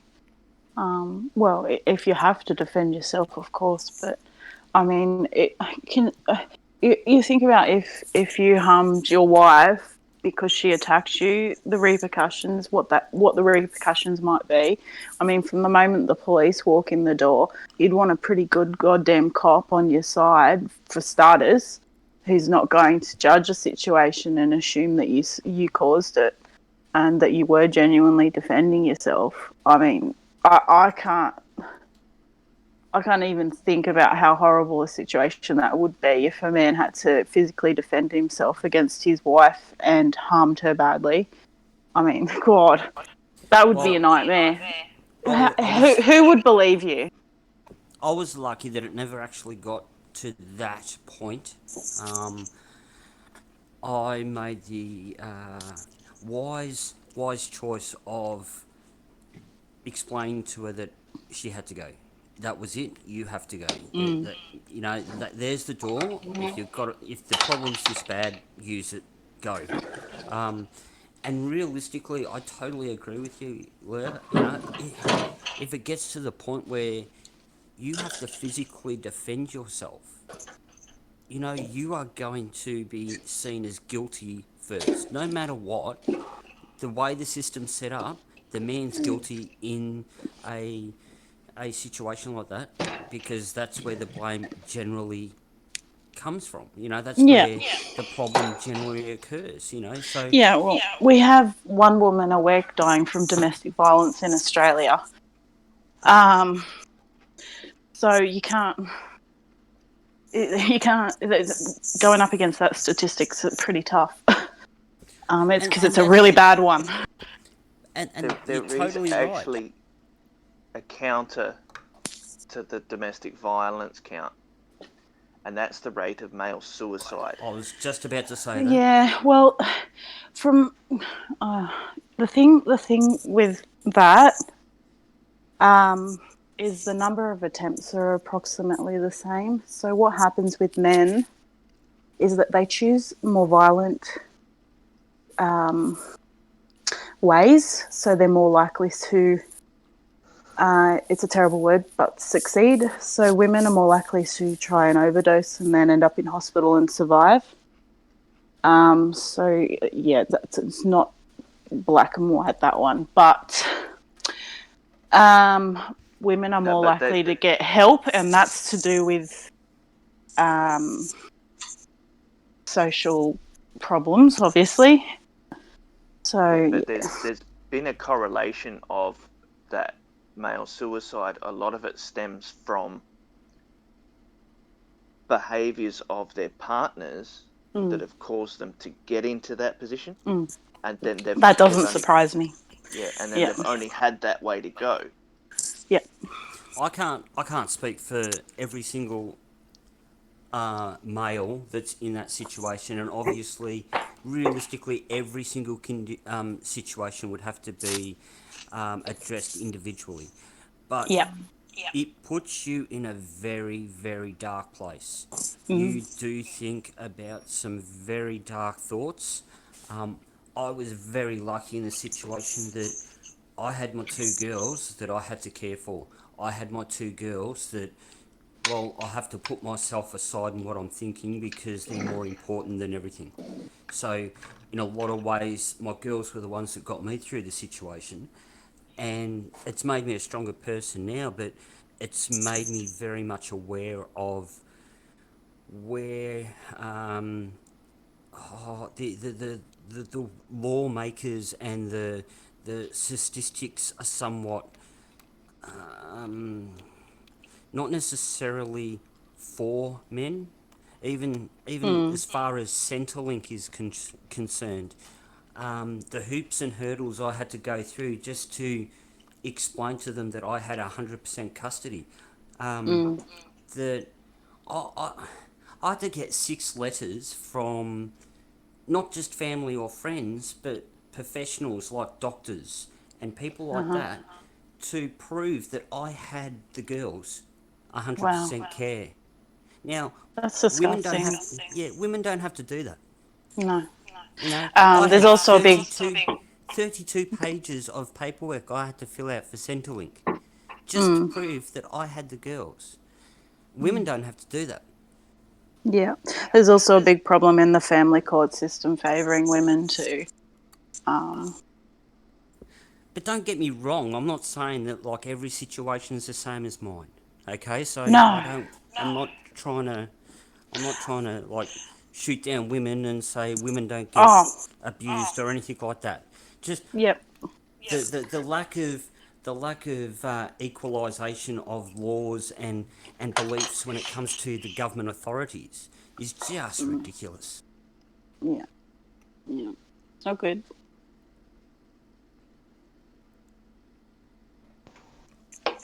And that's why we're getting some extreme kind of views. We've got men's rights trying to talk about these things, but they've gone really extreme. And then we've got the feminazis going hell for leather. And then somewhere in the middle, the shit that needs to get done isn't getting done. And that's what pisses me off. Your comment then just got us demonetized. Oh, sorry. What did I say? You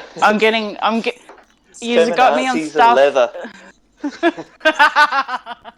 I'm getting onto stuff I'm passionate about, so I'm not going to think or filter first. Sorry. Well, I'll be honest. That's one of the reasons I really got into this whole flat Earth debate thing, because it gave me an avenue to release my pent up anger, frustration, and hatred on other situations, and I could just redirect it at something that's a little bit more.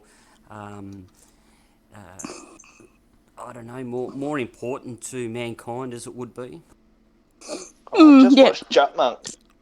Jutmonk's perfect at an anger release. Yeah, and he's fine as long as if you don't mind every third word being some type of a swear word. Not that I have a problem with that. Sometimes I'm in the mood for Jut, and sometimes I'm not. It just depends how I'm feeling. He's just an angry little monkey. That's all there is. Oh, he's cute too, though. You talk to him, he's all big softy and very cute. Oh yeah. Yeah, he's totally different compared to when he's live. He's totally different to in the server or something. Yeah, there's only one subject that's really likely to get me very, very triggered and completely lose it, and that's anti-vaccine. That's anti-vaxxers claiming that the vaccines cause autism, and that's it. And that's it. And also that the vaccines are the only way your child could have got autism. Yeah, it's really it's as stupid as believing the Earth is flat. It's just it's just like there's absolutely no evidence, zero, except for one dishonest, fraudulent idiot created his narrative. You'll have to excuse my language. What, you mean fucking Wakefield? Yes, fucking Wakefield, the fucking idiot started the whole damn thing. Yeah, I've been watching Jeff Holiday lately. Yeah, he's very good. And how he did both vaxxed and what's the other one? Bought. And yeah, he tears them apart, something chronic. Yeah, Jeff is very, very good at going into the really nitty-gritty of these personalities and tracking down what they're up to and how they all connect with each other. He knows the ins and outs of all of it. Another good one is Miles Power. He's very good. He's a chemist, so he brings... Yeah, I watch him as well. Yeah, he brings a really good scientific perspective to conspiracy theorists. And Wu, he gets right into quackery like Jeff Holiday as well. Dean in the side chat on YouTube's thrown down the gauntlet. I asked him to you joining, and he said no. Well, he didn't say no. He said if you get a flurf, I may. The pressure's on now. We've resorted to talking about anti-vax because there's no flurfs around. Well, we get them, but somebody keeps pushing them away. Sorry, Terry. Oh, hang on. That's it. I'm gonna go message Jesus. I'll be back in a sec. Okay. Because I'll tell you what, if that idiot comes in here and he says anything about the Holocaust, I am going to tear him to shreds. That's fine. I would you can tear him a new one. Oh, no. I'll tear his existing one into a fucking singularity. Does that mean we want to avoid the topic or bring the topic up? I say bring it, because I've got words. Yeah, just please don't bring up anti-vax, because I probably would lose it. Well, you're all right. No one can hear you today. Because being told that my children have autism because I had them vaccinated, even though they showed signs of autism from birth, doesn't sit well with me. Yeah, and this is the one thing that has been beaten into their head, something chronic. Autism is genetic. Vaccines don't touch your fucking DNA, you dickheads. Yes, exactly. There is a big genetic... It's not guaranteed, but there is a big genetic factor in autism. Yeah, there's some other factor that they haven't quite drilled down on yet, isn't it? It's probably complicated. So you think? So do you think stupidity is genetic and not practiced, not learnt? Well, there's plenty of stupid people out there that don't believe in Earth. Yeah, they're called creationists. No, they're just called stupid people. There's heaps of them. Flat Earth is an interesting little culmination, that's for sure. A culmination of traits. That's what Dr. Grand will go into if we do that video. The young Earth creationists get me too as well, but you know, it's less harmful. Yeah, I was going to play the video about 11 o'clock. So another 15 minutes we might play that one. What was I going to say? The only thing that Flat Earth has that stops it from being a cult is that there is no there's no pyramid. There's no leader to the Flat Earth. Eric Dubé thinks he's the leader, doesn't he? You can't be a leader when nobody wants you. Or is it Mark Sargent? Okay, like I said, you can't be a leader when nobody wants you. The message has been sent. However, it does look like he may be offline at the moment.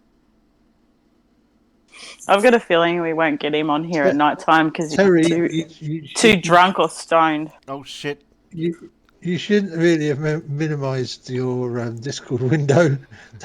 I know. did tell you. I know. I was listening, and then I thought, shit, I shouldn't press that one. I've pressed something, and now I don't know what I've pressed wrong. No, you're back. You're back. Okay, I can see it. It's fine. Yeah, but I lost a window. No, you haven't. Well, not on the stream.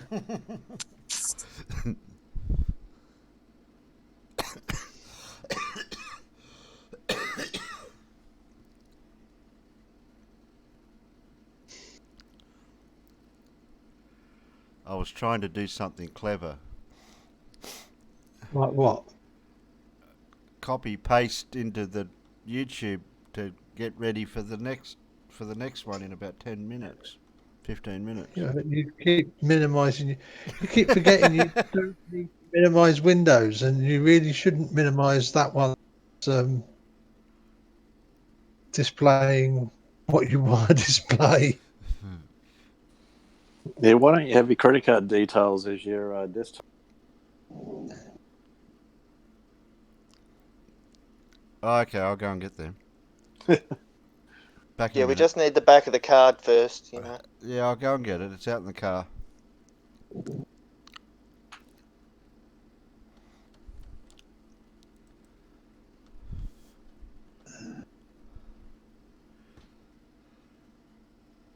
Well, it's you're getting there with your streaming anyway, Terry. I'm not minimising it. It's when I go to pass over that to do that. It disappears. To do what? When you hover over the icon on the taskbar to do stuff, and then it ends up. Well, yeah, but you don't really need to hover over the task, do you? Well, I want to open up another. I want to open up another window. Hey Terry. What? You know we're not professionals. You know that, don't you? Well, I'm not going to say anything. Just open another window.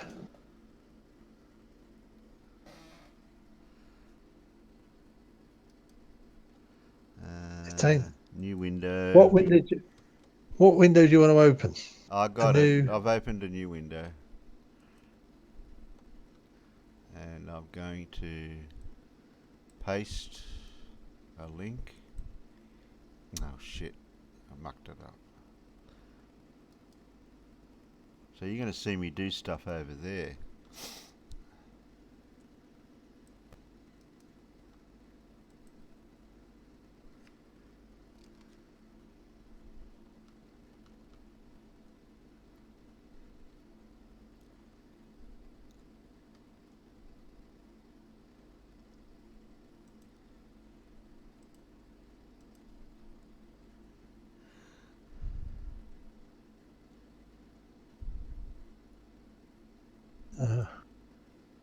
There we go. I'll leave that ready to go. How long does that one go for? 11 minutes. Yeah. So the Americans are getting noisier about again. About what? Oh, I've just had a couple of minutes of F15 on Afterburner.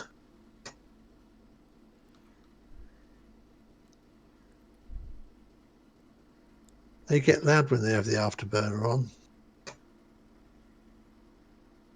And the worst bit is they don't show up on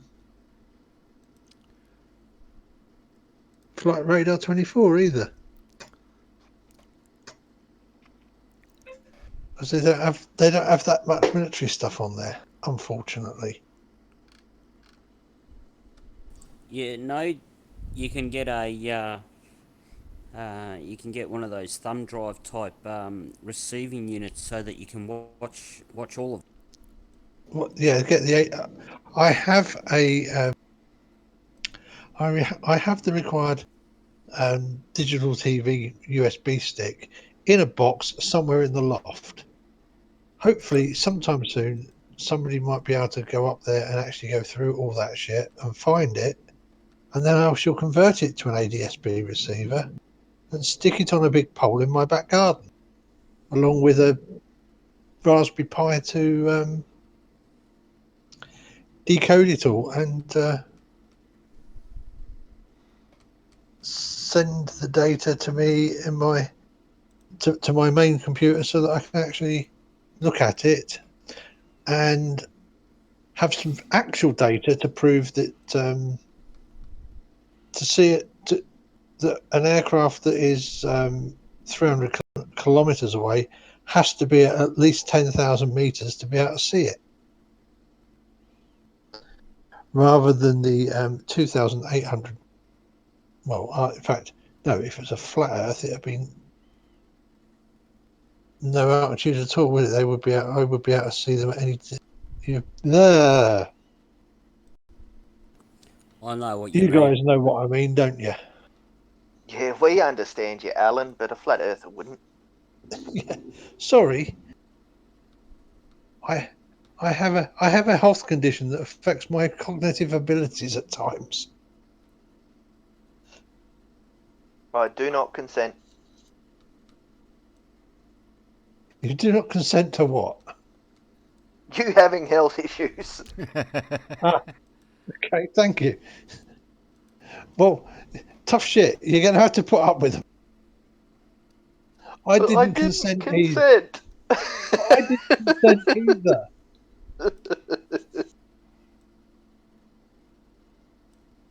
I did not consent. I didn't really consent when that PTI told me to pick somebody up and carry them the length of the gym. Oh yeah. And when PTIs tell you to sprint, they don't mean jog slowly. They mean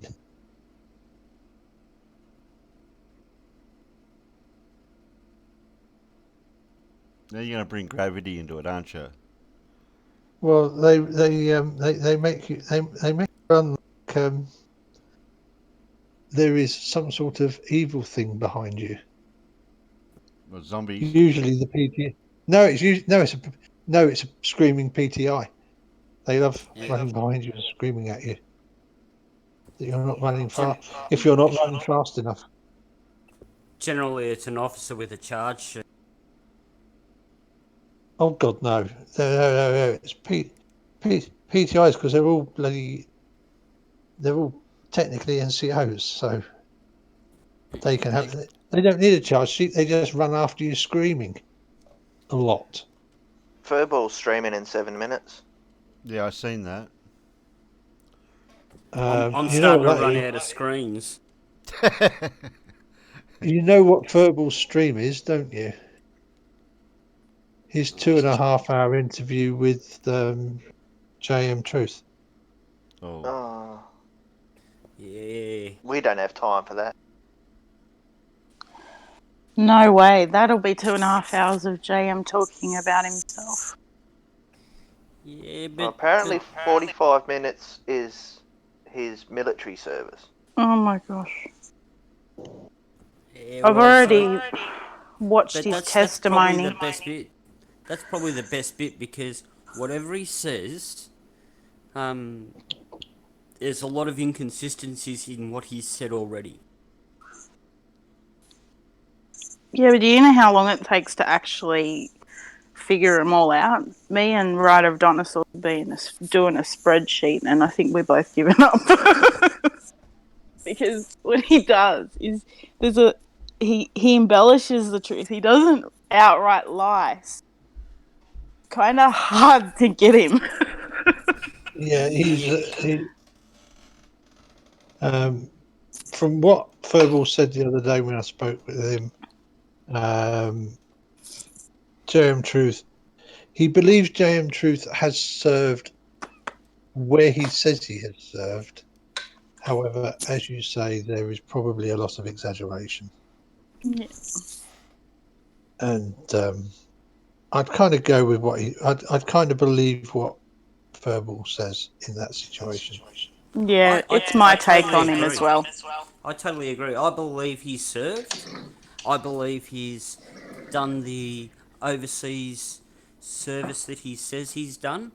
But there's just a lot of inconsistencies in some of his stories that are either exaggerations or somewhat blemishes in his story. There is one consistent theme with everything he says. Wherever he goes, he has issues with people and has to leave. Yeah. What I would say is he is what we would call in the UK veteran a bloater. Yep. Yeah, he's done some stuff, but he really wants to be. He wants to be better than you. He's done enough to know the right words, the way to say it, and with that, he makes himself look a lot better than he may have actually been. I also think he believes what he says too. Like, he's a little bit deluded. So he doesn't even think he's lying, which makes it even harder to catch him. You know, those people that are like that, like they actually, while they're exaggerating or bullshitting, they're actually believing what's coming out of their mouths themselves. Oh yeah,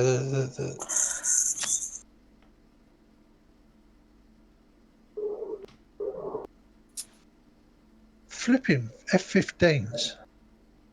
How much noise do you need to make? I heard that. Yeah, that's because they're operating right over my house to burn.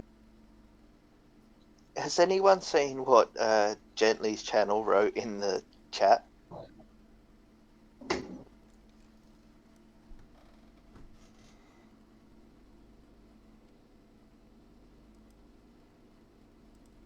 What? The semantics bit? Yeah, globe means flat. Yeah. We could all go home if they do that. Yeah, it's like horizon means horizontal. And I'm going to bring that up. And density means buoyancy. I just wish they would bring some proof. So, like, this could just be settled one way or the other. Well, I can't bring proof because it doesn't exist. Don't be so negative. Even just some evidence. Oh, just a model. But where did you get your evidence from? What's your source? I prefer tomato. No, HP. HP. Oh yeah, you can't go. Can't go by HP. Oh, Worcestershire. Well, yeah, I use a bit. Oh yeah, Worcestershire. I usually use a bit of that to empty out the HP when it's nearly empty.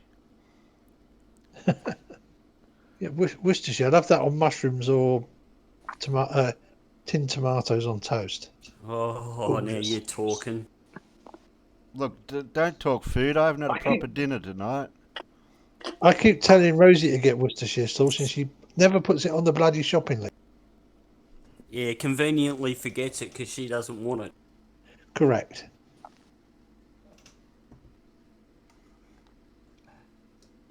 It's not like it's not like she's even got to use the damn stuff.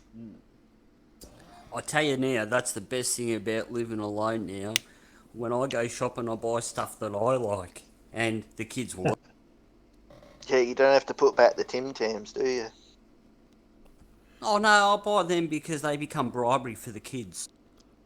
Yeah. I bought beer. I have no idea what the Tam Tams are. They're biscuit with cream in between with chocolate coating. You know penguins, Alan? Oh, they're a bit like a penguin, are they? They're penguins are the... Yeah, well, I guess Tim Tams are the Australian version of penguins, or is it the other way around? Nah, Okay. Tim Tams came out first. Yeah. Yeah, well, we had similar type biscuits in the UK before they brought out penguins. It's just that, what with the advertising of penguins, they kind of became synonymous.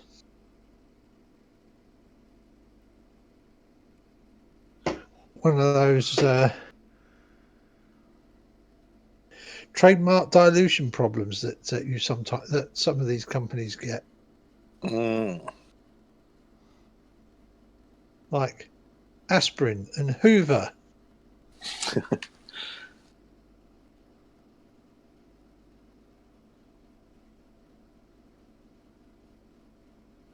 And I know somebody somewhere tried to have Google's trademark reduced because because of the common usage of "I'll Google that." Yeah.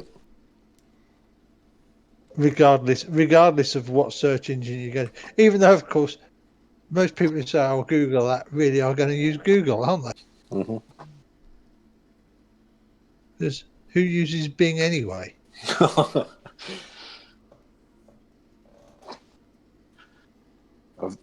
I've been forced to in China, and it's terrible.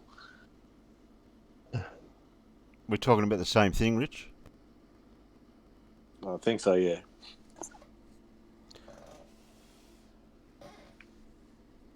Because Google's banned in China, right?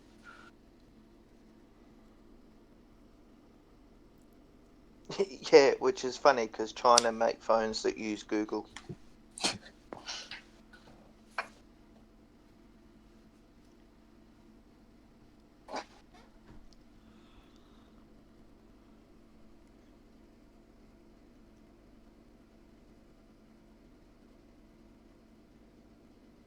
Oh, the cricket starts tomorrow.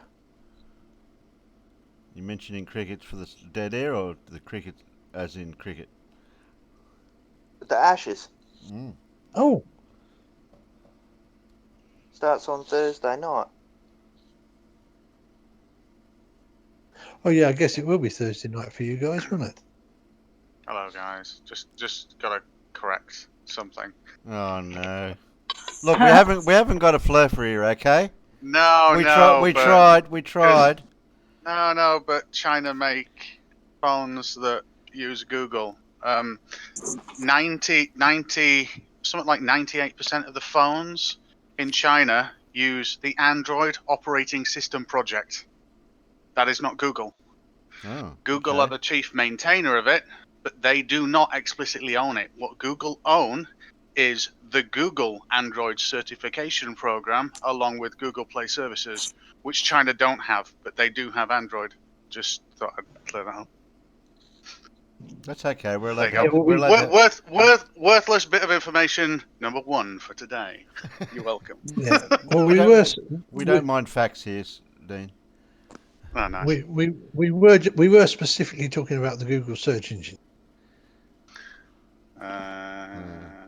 Yeah, you could still access it through a web widget on Android phones.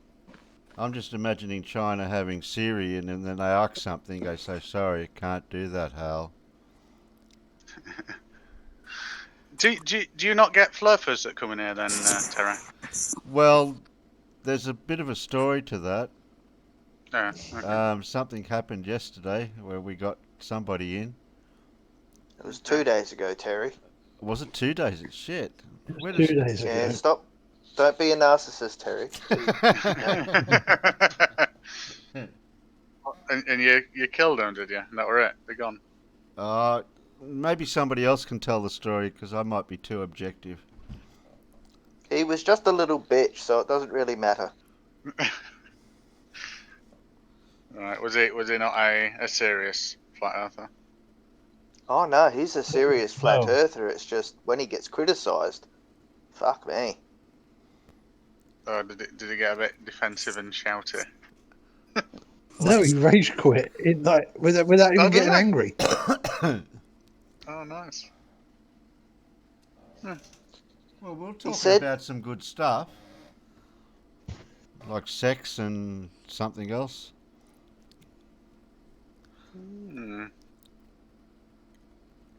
I just finished watching. Well, I got part way, about 2/3 of the way through Jose's stream. Oh, yeah, I was listening to a bit of that one. With that water guy, Dan the Waterman. Yeah. When Sean piped up and said, "What do you feel when you're sitting down or standing up?" "Oh, I feel me feet." "Oh, that's your weight." And then No, but worst thing is, Sean came in and first words out of Sean's mouth, mass and weight are the same thing, and I'm there like, no. Yeah, I corrected somebody in side chat for that too. Sean Hawkins mentioned something about that.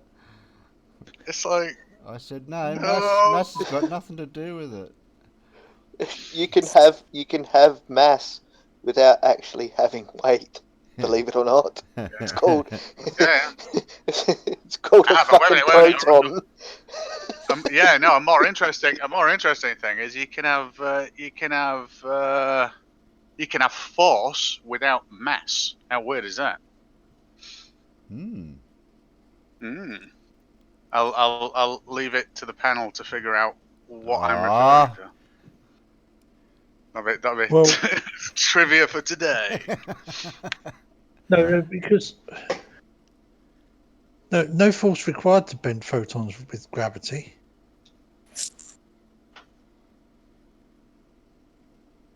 Because they just follow a straight line.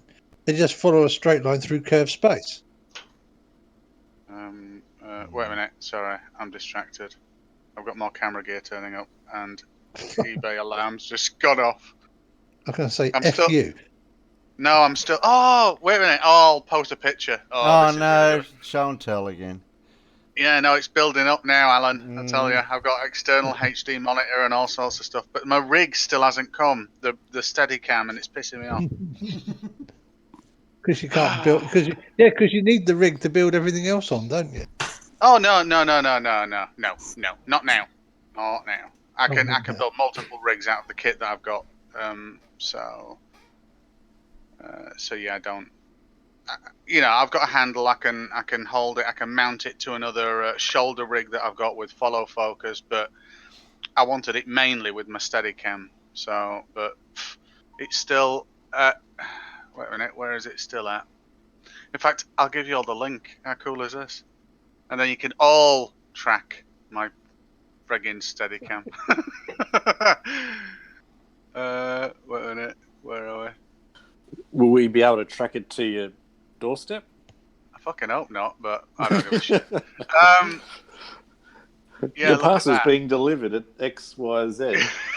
Yeah. Tomorrow. Wait a minute, but what's this shit about? It says on the 27th, arrived at sorting facility, Heathrow Airport. What the shit is that about? And why is it at 27th and now we're on the 31st? Sorry for swearing. I'm just animated. That's all right. It's after 10:30 here. It just don't make any sense why it's stuck there. It really doesn't. Unless you're going to get whacked with a. Please give us some money to let your item out of customs. Oh, Queen's tax, that little bitch. Jesus. Yeah, you got to pay a tariff. Yeah, Queen is a bit. She's a bit funny that way, isn't she? She's a bit of an ass. Yeah, I just don't know why it's. Yeah, but no one's told me that I have to pay a tariff, and I can't. I can't really. I can't ring them and ask. A lot of it depends on how expensive the item was, doesn't it? Is there if there's any duty because even if it's an item for which duty is payable, I'll tell you something that pissed me off. Duty's payable on anything over 30 quid, and it starts out with an £18 charge. It's like, what the shit? Yeah. If I buy something for £30 and 1 pence, you're going to charge me more than half the value of that. What is that crap about? This is my current rig now, Alan. hang on, back to Discord. I got a very nice large battery pack on the right hand side of it now that can power the camera for quite a bit. Yeah. And I've got my that remote monitor at the moment is coupled to the camera frame, but that's what goes on the Steadicam rig when it arrives. How easy is that to see outdoors? Because obviously, it's 500 nit brightness, and it's got that shade on it, so it's well enough. Because like every time I take my phone out, I can't see a damn thing on the screen. Yeah, that's like 220 or 230. That's bollocks. 500 nits brightness is, HDR kind of luminance, so it's good. So is all that shit going to prove the globe? No, it's going to prove that I can make short films again. That's what it's going to prove. I don't give a shit about the globe. I'm on a globe. Nothing I can do about it, no matter what anybody else says, so it's unimportant to me. So the thing you live on's not important? The shape of it isn't, no. Well, the fact that it's here is. So then it could be flat then. Hey! Yeah, no, it could be flat, it could be a diamond, but whatever I experience in my immediate surroundings, if the shape of it doesn't affect me or perturb my actions in any way, I couldn't give a rat's ass. The fact that it's a sphere is incidental. I'm too small and insignificant to give a shit and to care. And it doesn't affect me what shape it is, so hey ho. So you can't imagine us being upside down from your perspective? You are very much upside down from my perspective, but in my interactions with you right now, I'm talking to you and we're both stood up. I don't have to kind of lie backwards and put my head on the floor just to be able to talk to you. So again, your orientation doesn't actually bother me that much. Or shall I say your single unit vector orientation doesn't bother me too much. He's denying our existence. No, I'm denying that I don't have to stand on my head to speak to you, so your orientation doesn't matter to me.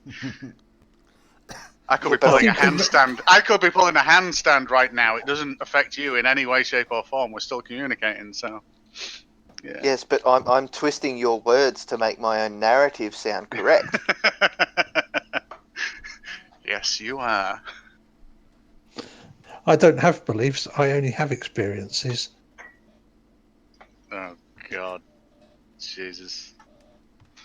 I had a good chat with Slick. I did have a good chat with him, but I had to say to him, I says, look, we've got different meaning for the words belief. So let's leave that out of it. When I say I believe, I mean I am maximally certain to the highest degree of probability based on experience and intuition.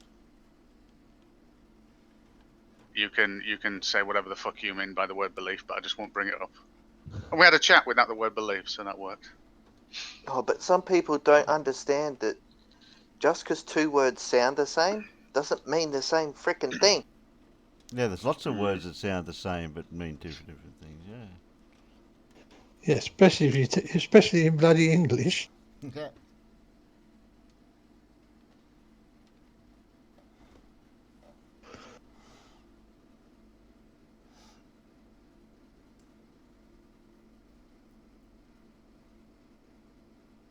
I can't believe that this thing came from Hong Kong to Heathrow in, well, what looks like apparently about 18 hours check-in to check-in. And then for 4 days, it's been sat there. Why? Gotta love the Royal Post, don't you?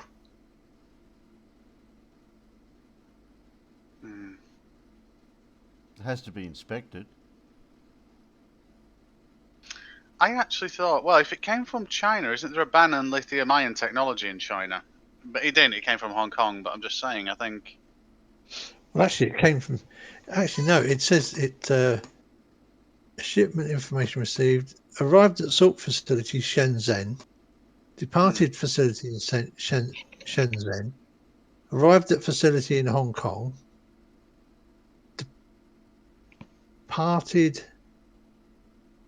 Departed Hong Kong about 9 hours later.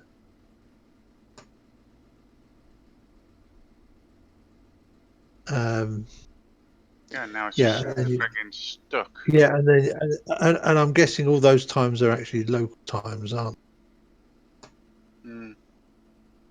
Because otherwise it would have got here in 6 hours. Yeah. No, it took. actually, it couldn't have got here. Actually, it would have arrived here before it left Hong Kong. Oh, would it? Well, yeah, because it left Hong Kong at 12:20, which is midday, and it arrived here at 0600 on the. It left Hong Kong at 12:20:22 Wait a minute, on the that's impossible. 22nd. Whoa, that's impossible. And arrived at Heathrow at 6:20:42 on the 27th.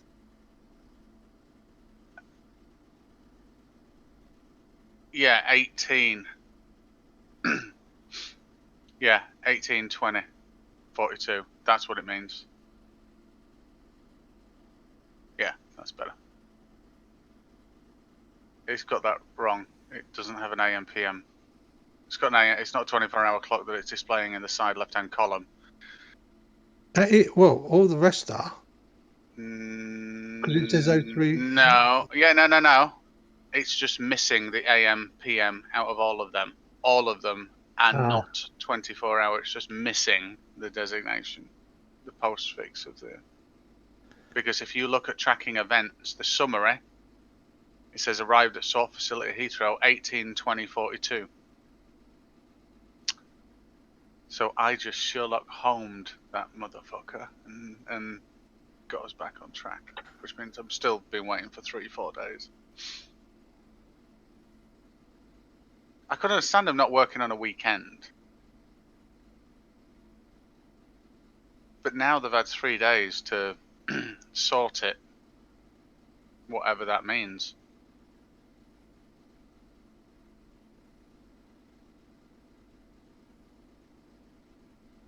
I just don't get Yeah, well, that'll be customs, I would think.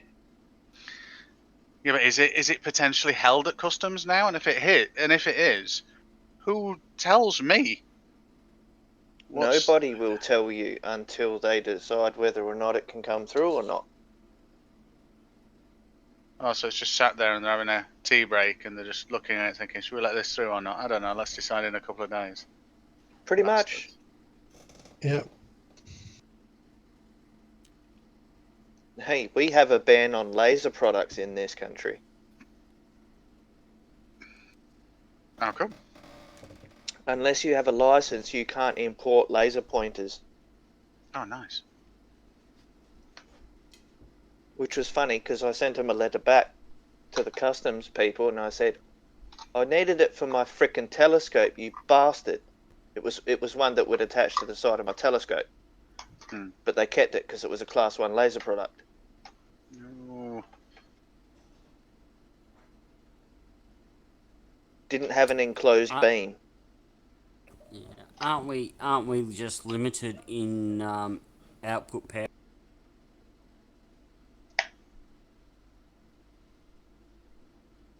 No, it's all lasers. You can buy them in the country if they've already been brought here, but you can't bring them in from outside the country without a license. And how do you get a license? By being a retailer.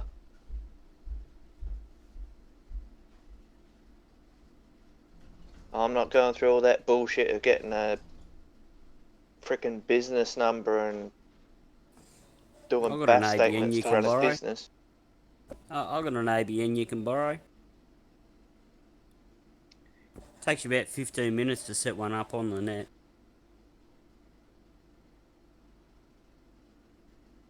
Yeah, but I don't want to have to pay for the license for the laser.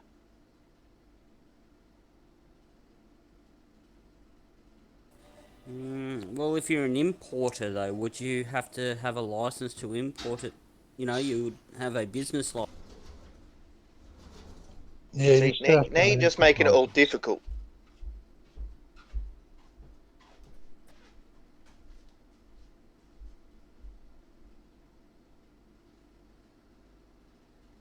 All I wanted was a green laser to go on the side of my telescope so I could see fucking better. And no, couldn't have it. You can't get one from Amazon?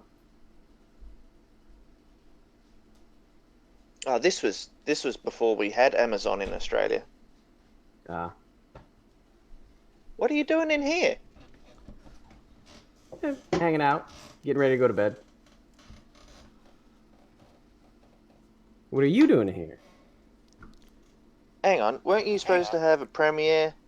Yeah. It's finished. Yeah. Been there, watched that. Yeah, the premiere's over. Oh, okay. Oh shit, Did y'all we miss missed it? It wasn't the sorry. Giant Truth one. I had it here ready to watch, but I can't change my windows, otherwise I muck things up.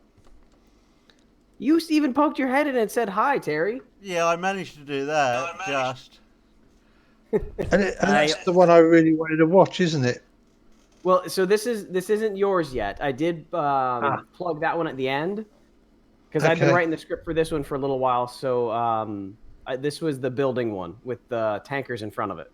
Yeah, I didn't get. I didn't get to put the link in Discord like I usually do, so somebody might have to do it for me. Yeah, a second. Come on. If I muck anything up here, I'll get into trouble. Yeah. So this is the other one, Alan. But at the end of this one, I did I showed the panorama and had it go across screen and basically said, "Stay tuned till next week if you want to know what's behind this panorama." Brilliant. I will just post the link to the. Yeah. Next week, before I do it, I'll post it in here and poke my head in so you guys know it's coming. It was very well done, though, I must say. The one from tonight? Yeah. It just made it so very clear. There's no way. Oh well, no. Hang on, we're talking about flat earthers. Yeah, they'll debunk it. Well, think they have. Yeah, there's not really a lot that you can use to explain how those buildings are missing from this picture. Because you're too low. You just can't see forever. It's the diffraction limit. It's the refractive nature of your point of attack. Might be a tsunami. It's your reification fallacy of your perspective to your diffraction limit. Yeah, Dick Holloman wrote, "It's almost as if there's a planet in between you and the building." Not the whole planet, just part of it. Yeah, technically you are exactly correct. Who put that planet there? The coalescence of lots of little rocks. Yes, no, it was very concise, very well done. Thank you. Yeah, when I first took that picture, I thought it was neat that I saw the building. It's like, oh, that should be something I should be able to do a video for. And then I went back into my hotel room and fired up my computer and pulled up Google Earth and just about shit myself when I saw all the buildings that were not in the picture. Oh, is this the one from over in Hawaii? On that island? Yeah. Yeah, I think I showed you this like a month ago. Yeah. Yeah, well, I know it's like trying to write scripts. Been doing that for so long. I still haven't got anywhere. And how far from the equator are you? This is in Honolulu. I'm not sure how far those are from the equator. Let me see. Oh shit! I could just look in the description because I put the picture locations. We could play 21 degrees. We could play Furry's video in here and criticize it. Can you play? You can't play in a group, can you? Yeah, but Alan figured out something for me. We can make it. We can make it play in the output, but we can't make it play for us inside. We have to watch the YouTube, the actual live stream, YouTube. Mm. It'll all change once we get meats. You got to pay for meats. Yeah, that's why. That's why at the moment. That's why the statement was, "It will all change when." Well, I like Discord because then I can just peruse through and see that you guys are in here. I don't know if you're able to do that with meats. No, we'd have to you'd have to post the join link. Yeah, I like being able to see that you guys are hanging out. But literally, because you're on the bottom side of the planet, so you're hanging out.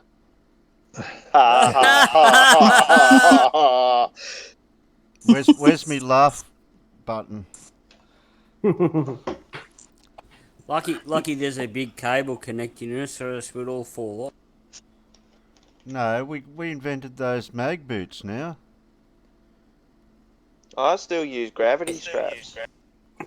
Nah, I got the note that the toll's meant to deliver mine tomorrow. I'll have to stay home.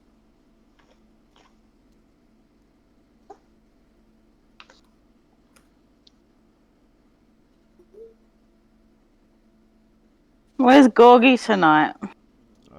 He went to bed early. Well, we think he did. We think he did. He's gone soft in his young age. Told him to get some sleep for Saturday night.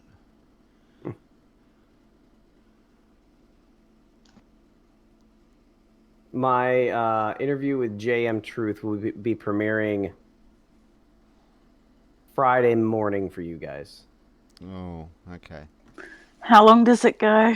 2.5 hours. Oh, wow. Is it similar to his testimony that he did the live stream on? Because it was a conversation. We talked for a good half hour about his military service. I don't agree with anything he says about science, and we accepted that about each other's opinion. But we had a very good conversation, a human conversation. One thing would clear up a lot of things if we knew roughly how old he was. He tells me. Because we were working it out, if he was in the service for X amount of years, and then after that he did all these other things in the space of time after service till whatever age he is at now. If I remember right, he graduated high school. So he's like 4 years older than me, I think. Yeah, I think he was born in 75. So he'd be 44. Yep. So he joined in 93. Same age as me. Did a couple of years in the military, but then got out. Went to the UK and tried to do Broadway musicals. Got a girl pregnant. Came back to the States. Yeah. Came back to the States, got back in the military in 97. And he was stationed in Fort Lewis, Washington. And he was there until the time he got out in 2005. And he deployed to, he was part of the first push into Iraq in 2003. He wasn't part of the combat ground forces. He was in Kuwait supporting the ground forces, but at the beginning of the war was everywhere. And then he says he came back, had PTSD, diagnosed PTSD, He was, and he didn't go into a lot of detail about the combat side of it. Which you don't do usually if you do Yeah. have PTSD. And he did not do a full tour in Iraq. He came back early, but he didn't go into detail about why. And then he was getting medically discharged because of whatever. And I can agree to this story because back then the military was really fucked up. So he was getting medically discharged, which would take like up to a year because we have to fix you the best we can before we let you be a civilian again. And then you get like medical benefits. But when he came back from Iraq, baby mama left him and he was a single parent. And if you are a single parent in the military, American military, what they have is, oh shit, what's it called? Family care plan. You have to have a family care plan. So if you deploy, go to school, do something else, somebody has the parental rights and power of attorney up to date for your children in case all that happens. And if you can't do that, that is one reason that the military can just let you go. Not detrimental, not bad, just you can't find a way to take care of your kids, you can't be a soldier anymore. So he said he was being medically boarded out. And then his chain of command came to him with paperwork and said, hey, here, sign this. This is for you getting out. And it was him agreeing to be discharged on a family care plan rather than med board. Because a discharge on a family care plan, you could be out in like 2 weeks. Wow. But again, a med board, we've got to fix you first. And back in 2005, that's the kind of shit the Army did. So he got out, but he's not fixed. Correct. And I guess he doesn't get the benefits either then, does he? VA benefits. Not Army. Yeah, so it's different. So if you get medically discharged from the Army pays you a portion of the pension and you can get VA benefits. So he still has VA disability. I'm guessing we didn't go down that route. He didn't want to talk about it. So he does have some benefits with the VA, but he doesn't have them. Like if the Army medically discharged him, he would still have a medical retiree identification card. He would have access to the base. He could go to the exchange and shop. He could have other services. But because it wasn't a medical discharge, you're no longer associated with the Army. You're just associated with the VA now. And I don't question that. That's the kind of, yeah, back then we didn't know how to take care of soldiers coming back from combat. I still don't think he knows Hebrew. He cited a couple words off the cuff, but they might be like the 4 words he knows. Probably. Because if he knew Hebrew, he'd know firmament doesn't mean a fucking glass dome. I agree. I don't know Hebrew. I barely know English. No, you know American. You don't know English. I do. I think he knows a little bit of English. And some Australian. He knows a tiny, tiny, tiny, tiny bit of everything. I know there's some Korean words that he wished he knew. Yeah, like you hit my car, you bastard. Hey, I still got $50 out of it. Yeah. Oh, so then people that I'm just starting to hang out with, I think Alan and Terry know this story. So they've got Google Translate has like an active turn on your camera and it'll translate it live right in front of you. And when I first got here, I was in the grocery store shopping and I was trying to buy some coffee. And I'm guessing that the coffee was dark roast because Google auto corrected or translated it to black cock. I'm not kidding. I have a picture of it. And you know the difference between washing up liquid and orange juice now, don't you? I do now. I thought I was buying some orange juice, and it turns out it was dishwasher fluid. Oh, no.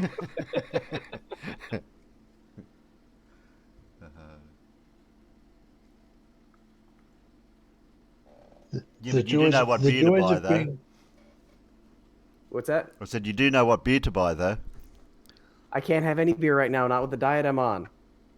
Oh. Worse. Yeah. I know. Yeah, well, there was that mass attracting mass every time you went near the experiment. It's true. That's why I'm on a diet. You remember the video when Yeah, Cavendish I know. That's where mass attract mass. Yeah, and I decided to go on the low carb diet the week that this city had its annual massive beer and chicken wing fest. Oh, you can get low carb beer. Yeah. What's that? You can get low carb beer. I haven't found any like really low carb beer because I'm trying to stay below 25 grams a day. You just need more exercise. Shut up, you.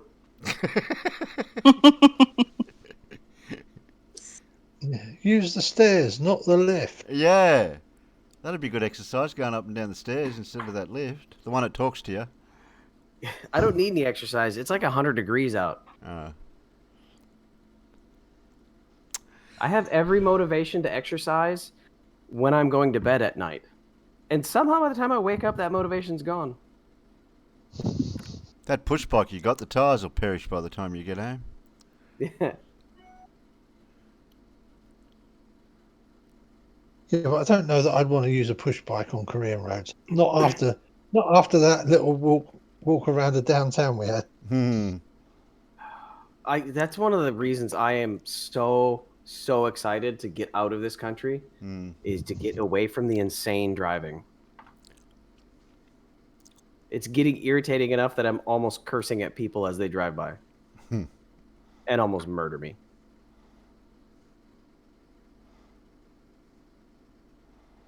Yeah, that was a little bit of a hairy. We'd always spray paint your little racing car a different colour. I'm just praying that thing gets it to the end of the tour. Yeah. Is that leak going to have to be fixed? Oh, there's no way to fix it. We've taken it to a couple shops, and they're just like, yeah, just hope it gets it to the end and then scrap it. I was hoping it'd be just a line or a hose or something. No, yeah, it's leaking transmission fluid and oil. So it's coming out of the actual pan. Yep. Just put thicker oil in it, and that will stop the leak. Tighten the pan gasket up for the gearbox. That'll help a little bit. Chuck some sawdust in the gearbox. That'll help. Oh no, bugger it! It's going to have an automatic, isn't it? It's going to be an automatic. Yeah. Yes, because he's American. He's not from a real country where we drive with manuals. I know how to drive a standard.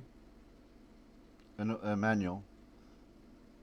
It's a standard transmission. We've got a product over here, Furball. It's called Wins, and it's got the catchphrase after it. Stop leak, you bastard. Well, Wins is an American product. Yeah, it's just got to get me another 2 months. Put some thick oil in it, will stop leaking. Yeah, I just refill it every time. No, I can't be leaking that bad. Nah. I mean, it leaves, I'd say 8 to 10 drops a night. Oh, that's nothing. That's plenty. Pure blonde is only 0.5 grams. All right, I'm searching a beer.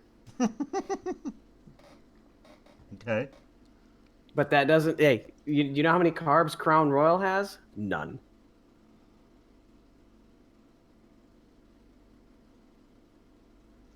Crown Royal is there? What is Crown Royal? I hear you keep talking about it. What is it? I'm not even sure what it is. Give me a second. I've been sober for 2 weeks, so I'm a little off my game. Is that why you're making sense? It is. It is a blended Canadian whiskey. Ah. Yeah, I used to drink Canadian Club at one time. Canada Club or whatever it's called.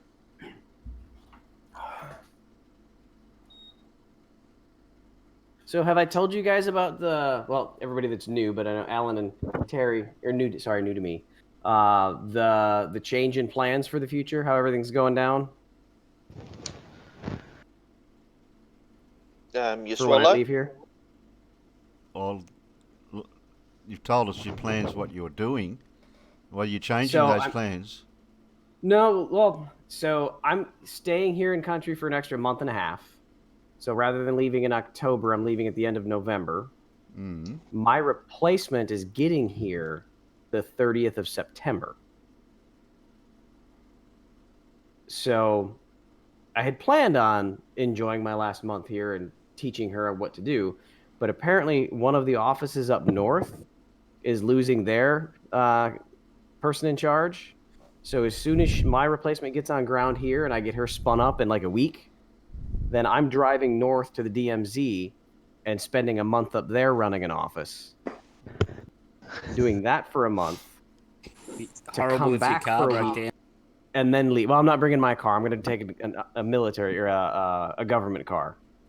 Oh, you get to go to the most exciting place on the North Korean border. I do. So I'll go up there for a month and run an office, then come back down for a week to get out of my house, pack my stuff, and get ready to go back to the States.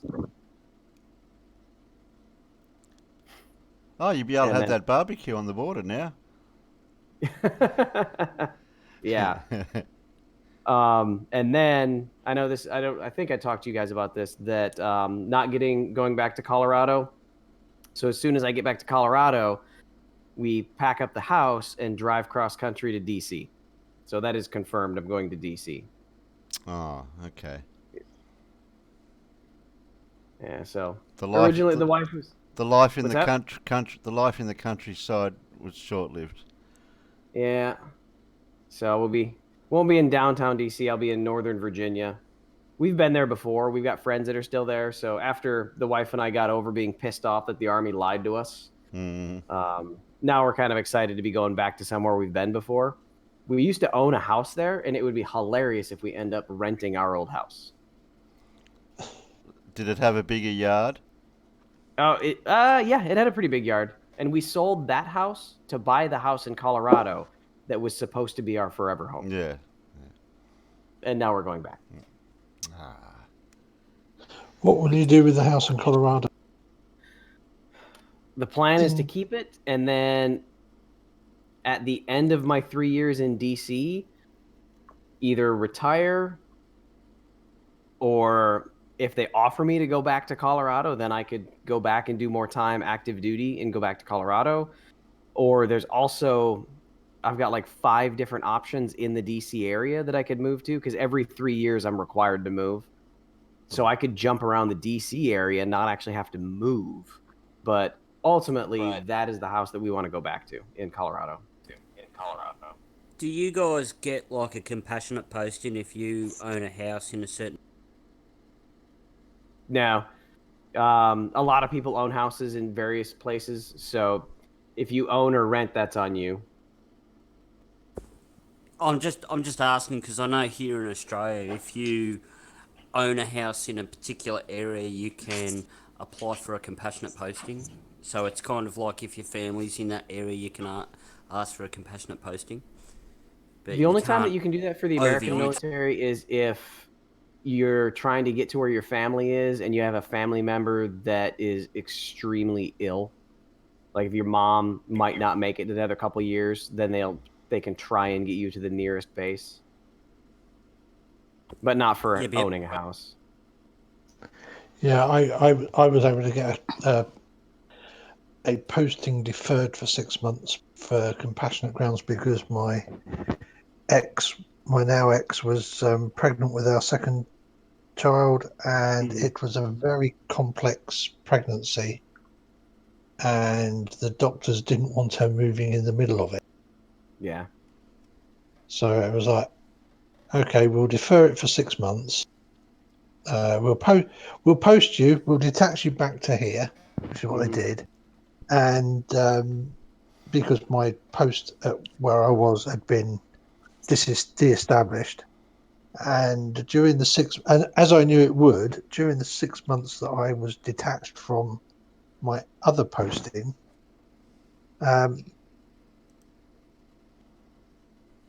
the post there was also disestablished. At which point I just turned around and said, well, I'd like to be posted back here, back to where I am, please. And it's also within 2 years of my end of service. So yeah. I want to be here because this is where I'm settling. Yeah, that's your last post will be back to the area of where you want to settle. If they can. I mean, they can't always do it, but it's they like they right really now for me.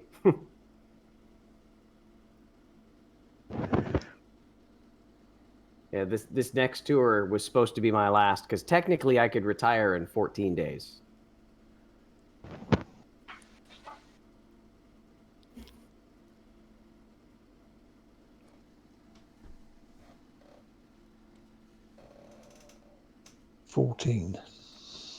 Well, I could retire in 14 days until tomorrow.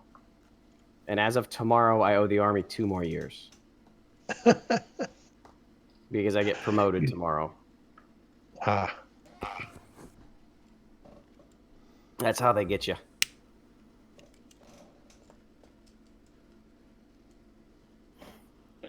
I had a friend who did more than 22 years.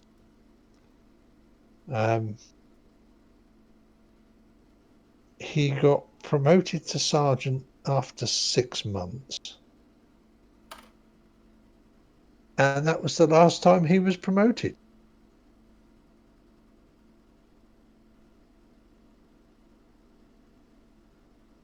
Wait. 20 years as a sergeant? More like 25.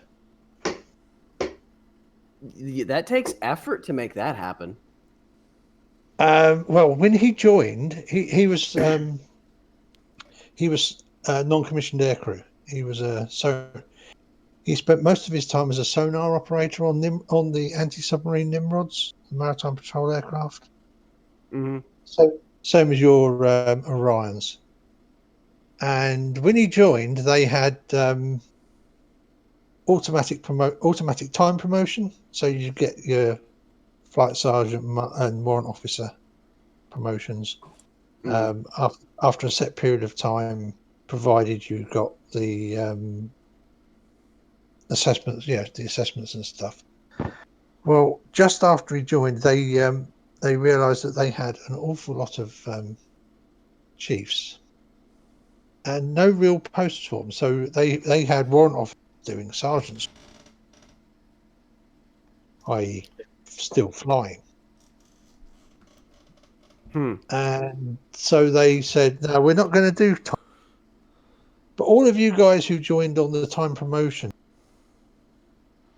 scheme, provided you have the requisite assessments and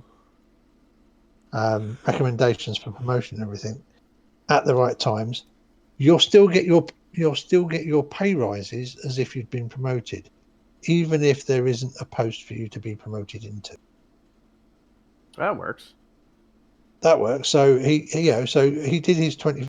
Well, it was at this point there were no posts. There were no open posts for anybody of higher ranks because they were all filled because there was already far too many people of that rank to fill the available posts. So there was no more. There was no promotion for years. If you wanted to get promoted, you had to have. You had to be exceptional. You didn't have to be good. You had to be absolutely exceptional. And he was good, but not quite good enough for promotion. And that was actually what ended up extending his career. Because every time they had layoffs, they tended to lay off the warrant officers and the flight sergeants and not touch the sergeants. so much. And then of course they stuffed him because just before he got to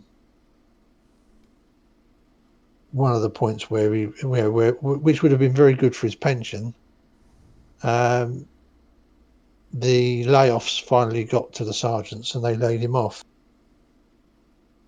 So he came out and set up a small business and what have you. And then about 18 months after he left, they came back to him and asked him to go back in. We're very sorry. We shouldn't have laid you off after all. We actually need your skills. Please come back. And he gave him the finger to that one.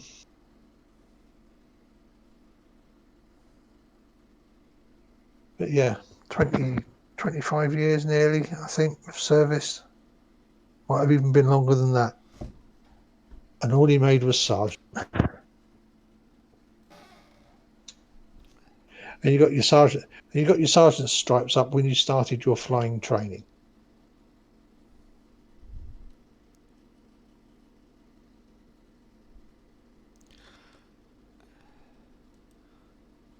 Well, I don't know about you guys, but I've been going for 3 hours on streaming, so I might say goodnight to, not goodnight, but say goodbye to everybody on YouTube. Oh, are we live on your channel? Yeah, we were. Yeah, yeah. Wednesday nights and Saturday nights. Ah. Yeah. So we watched a bit of a video earlier and had a bit of fun with that. You had a couple of short postings today. Oh, they were just Alan and I just experimenting. Mm. Yes. That's okay in today's day and age. It's okay to experiment. Unfortunately, sometimes you have to send it out live to make sure it is actually working. That's true. Well, you could do it unlisted. Good point. Okay. Yeah, if you do, you can do it unlisted, and then anybody who has the link can still get there. Okay, I'll learn that. Yeah, but I'm gonna go to bed as well. Yeah. Okay. Good night, people. Yeah, you guys have a good night. Night. Take Night. care. Yeah. No sheep tonight.